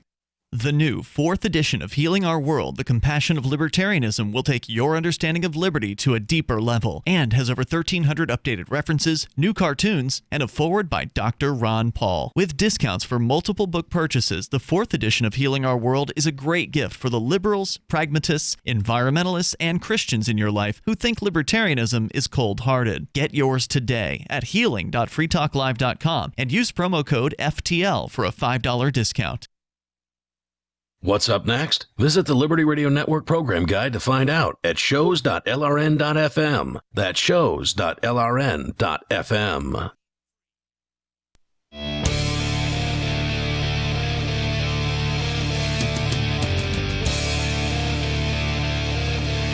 It's Free Talk Live. Moments remain here. Enough time for you if you join us now on our toll-free lines at 855-450-FREE like freedom. That's 855-450-3733. Free Talk Live brought to you by AnyPay.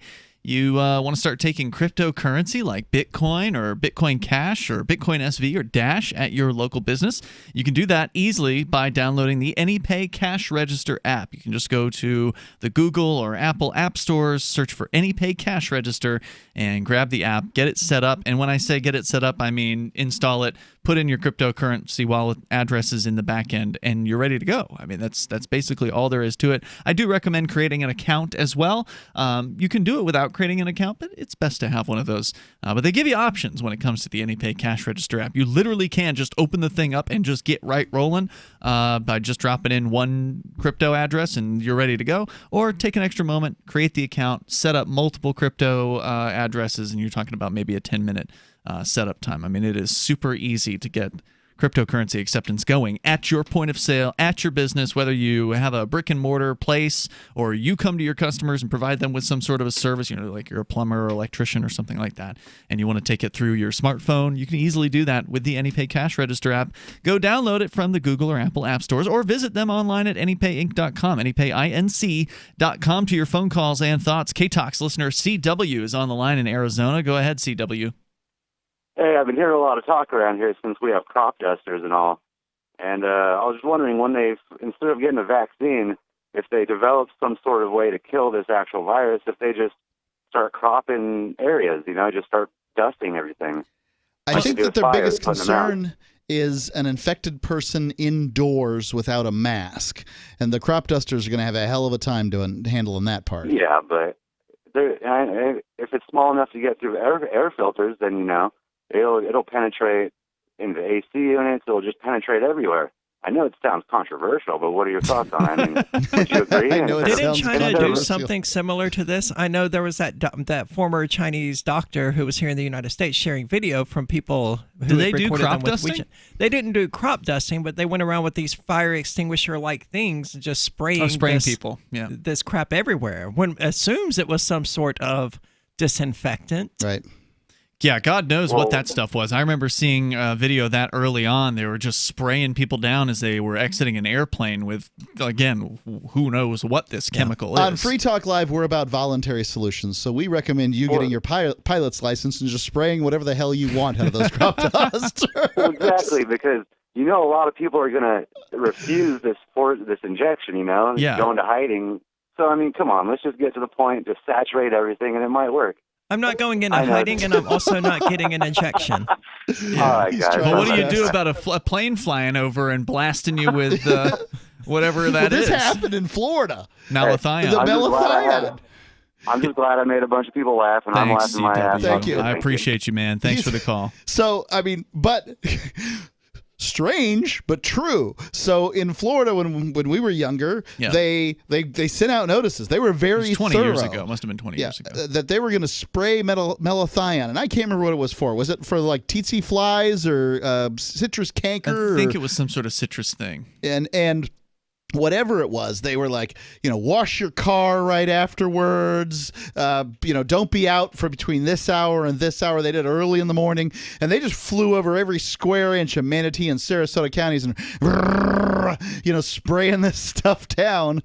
And what was the point of this? Yeah, let's see here. I'm not entirely sure. I don't think it was for mosquitoes. Fruit flies. The Fruit flies. Mediterranean fruit fly. The story goes back to July of 1997. So more than 20 years ago. Okay. So I remember this stuff. Like, it was on things when you came outside. It was guppy.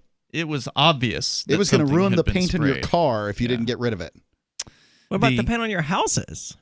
Well, mostly that's on the side. I mean, you're less likely to hit it. So it's the asphalt shingle or whatever. The rain should take care of the metal roofing. Let's continue here. We have James Madison calling from Arizona, supposedly listening to K-Talks. Go ahead.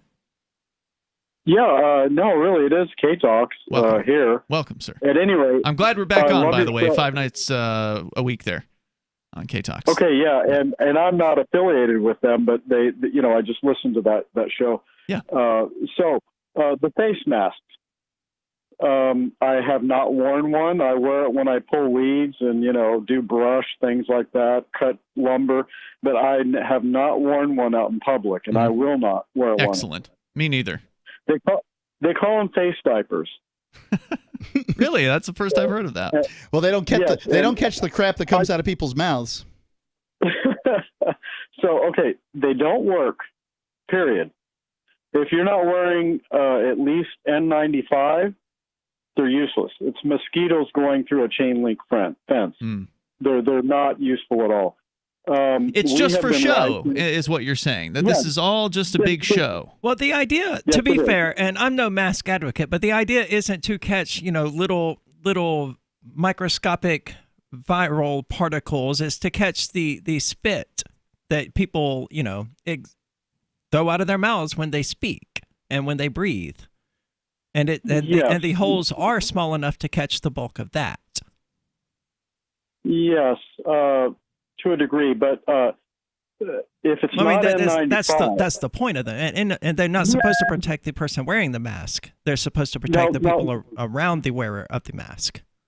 Now, look, I'm at the risk age, but I don't care. This isn't about me. This is about my descendants, freedom, and all that kind of stuff. Mm-hmm. So, if I was to go to an old folks' home, a nursing home, something like that, I would definitely be very careful around those people. Yeah, I would wear a mask. I would do whatever. But if you're 40 years old or younger, the chances of dying from it or even getting morbidity are as close to zero as you can get from all that I've read. Those 2 points are unrelated, though. I mean, the age, those 2 points are unrelated. The age of you going into a nursing home is not going to have any distinction for the people there, right? Those are two different things you're discussing because, again, I want to bring it back to the point that the mask is not supposed to protect the person wearing the mask. Well, they go both ways. They play that both ways, depending on how the wind's blowing. The ignorant. Hold on, Aria. So if I go into an old folks' home, this is like going into a beehive and killing off their queen. I went to their house, right? If I go to an old folks home, it's their house. I should follow their rules. However, I go out in public. I don't disagree, but I'm saying it doesn't matter if you go to their house when you're 70 years old or 20 years old. It doesn't matter what your age is. Right. I'm not really articulating this very well. What I'm trying to say is that we should be careful around people that have underlying conditions, which is old age, obesity, just different things like that, some kinds of disease already. We should be careful around that. I have no problem with that at all. But if we are 40 years old or younger, the chance of dying from this is almost zero. And it's also pretty low if you are older than 40. I mean, unless you are sick already, then your chances of dying for this are very, very low. From what I've seen, from the government's own numbers that they have been providing here. Right. I can't tell you. It's difficult to say sort of what the pre-existing conditions are and that kind of thing. They list hypertension, which I have hypertension, but what it seems to require is a bunch of these pre-existing conditions. We can use age as a stand-in because 80-year-olds tend not to be healthy. Yeah, it's a safe bet.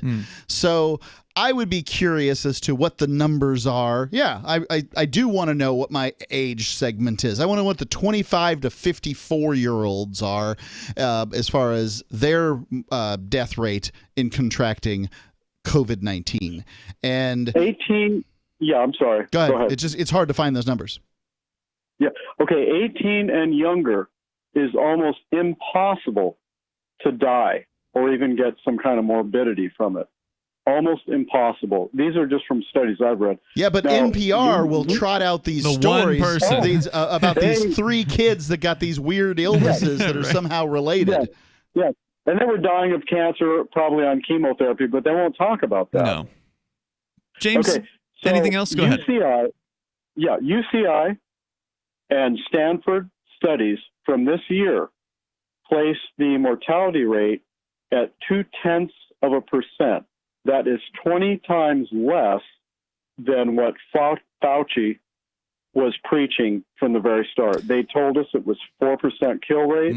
Lies. It's 0.2%. Yeah. Okay, so I'll let you and not even everywhere is that high. We've seen 2% of 1%, which is even less than 0.2%. But either way, we're still talking about a fairly insignificant number of people. Hey, thank you, James, for your call tonight. I definitely appreciate it. Nice to have a different James calling from Arizona for the first time ever. We'll see you tomorrow night. You can join us online in the meantime at freetalklive.com.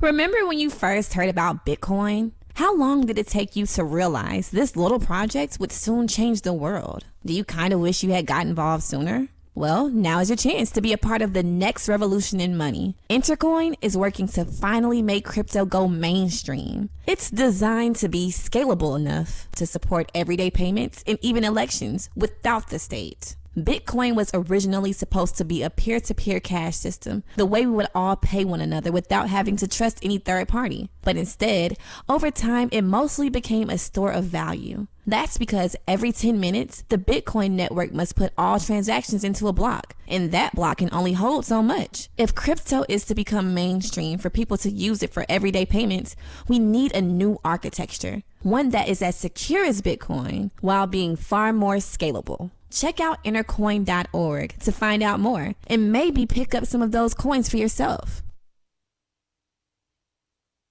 Cell 411 is a free app for Android and iOS that replaces government-controlled 911. Cell 411 allows you to preset a group of friends or private organizations to show up in any emergency. Cell 411 is a nightmare for the state because it proves their so-called services aren't needed. Cell 411 has had thousands of installs, and of course it's covered by the BIPCOT no government license. Cell 411 because your friends won't shoot you when you're in trouble. Without the government, who would build the emergency services? You and Cell 411. Get it today at getcell411.com. There are lots of ways to listen to Free Talk Live. Our podcast has been around since podcasts began, and now the FTL feed is loaded with content besides our full show archives. Did you know that we make it easy for you to customize your podcast subscriptions? We have different feeds, one that includes only our full shows, one with just the Daily Digest, and our main feed that includes everything. You decide what you listen to. It's quick and easy to customize your feeds at feeds.freetalklive.com. That's feeds.freetalklive.com.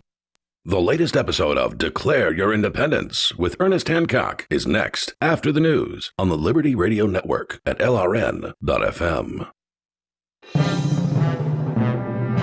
This is the Liberty Beat, your daily source for Liberty news and activist updates. Produced in partnership with the SNLS Network and listeners like you. Online at snlsnetwork.com. I'm Mick Murrow with your latest edition of the Liberty Beat. Gold is trading at $1,801, silver at $18.53, and Bitcoin is trading around $9,246. Today's gold, silver, and Bitcoin prices are brought to you by Brave Botanicals, high-quality kratom and CBD at reasonable prices with excellent customer service.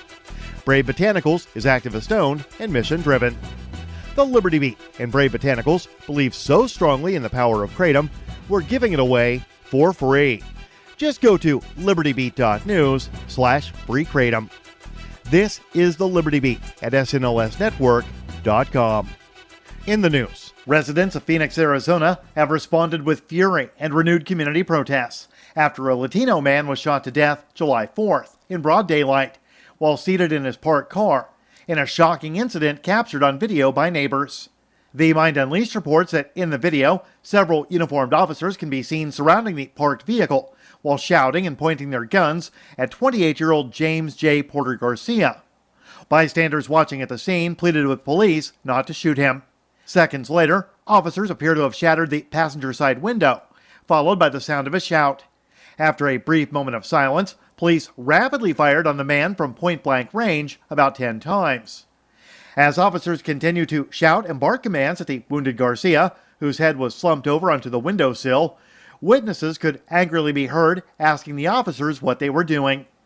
Garcia was taken to a hospital, where he was pronounced dead, according to the Phoenix Police Department. Ever wonder where we find all the news to report right here on the Liberty Beat? Visit snls.news to get the world's most censored media published all in one place. Save yourself from the endless time spent searching for reliable alternative media. SNLS News makes it quick and easy. No ads, no clickbait, just raw headlines, 24 hours a day. Visit snls.news and get informed today without the corporate media spin. Your news now continues. A two-pronged initiative by the U.S. Chamber of Commerce and the Department of Homeland Security is set to substantially increase Israel's already significant role in America's digital health, artificial intelligence, critical health infrastructure, as well as law enforcement, public and border protection, and other key sectors. Minpress News reports that citing health challenges posed by COVID-19, the U.S.-Israel Business Initiative, a venture of the U.S. Chamber of Commerce, is advancing a new 8-point policy framework to facilitate a more robust bilateral collaboration between Israeli and American companies, to realize the potential of technologies emerging out of Israel relating to telehealth, robotic diagnostics, and AI-powered applications in healthcare. In a recent article, investigative reporter Whitney Webb uncovered the deep Israeli military roots of virtually every health tech startup to emerge in the wake of the COVID-19 pandemic, and their extensive relationships with the U.S. government at both the federal and state level. One of the most interesting things about the case of Jeffrey Epstein is the fact that he was connected with so many high-profile people from different countries, backgrounds, and even political parties. In fact, the Mind Unleashed reports Epstein was a very close associate to both Bill Clinton and Donald Trump. Supporters of both the Clintons and the Trumps still claim that their favored candidate is innocent, while insisting that the other team was deeply connected with the billionaire's trafficking network. After the arrest of Ghislaine Maxwell last week, Eric Trump tweeted out a photo showing Ghislaine Maxwell at Chelsea Clinton's wedding, with a caption that read, "Birds of a feather," but was quickly forced to delete the post after the comments were flooded with photos of his father, U.S. President Donald Trump, hanging out with both Maxwell and Epstein. Support for the Liberty Beat is brought to you by the Homestead Guru. The Homestead Guru is an educational website offering tips, tools, news, stories, and commentary on everything homesteading. Topics include green homes, gardening, animal husbandry, do-it-yourself, home remedies, alternative energy, survivalism, unschooling, and more. Those details are found online at thehomestead.guru. This is the Liberty Beat, powered by the SNLS Network at SNOSnetwork.com. I'm Mick Murrow, reporting for the Liberty Beat, reminding you, spread liberty with a smile.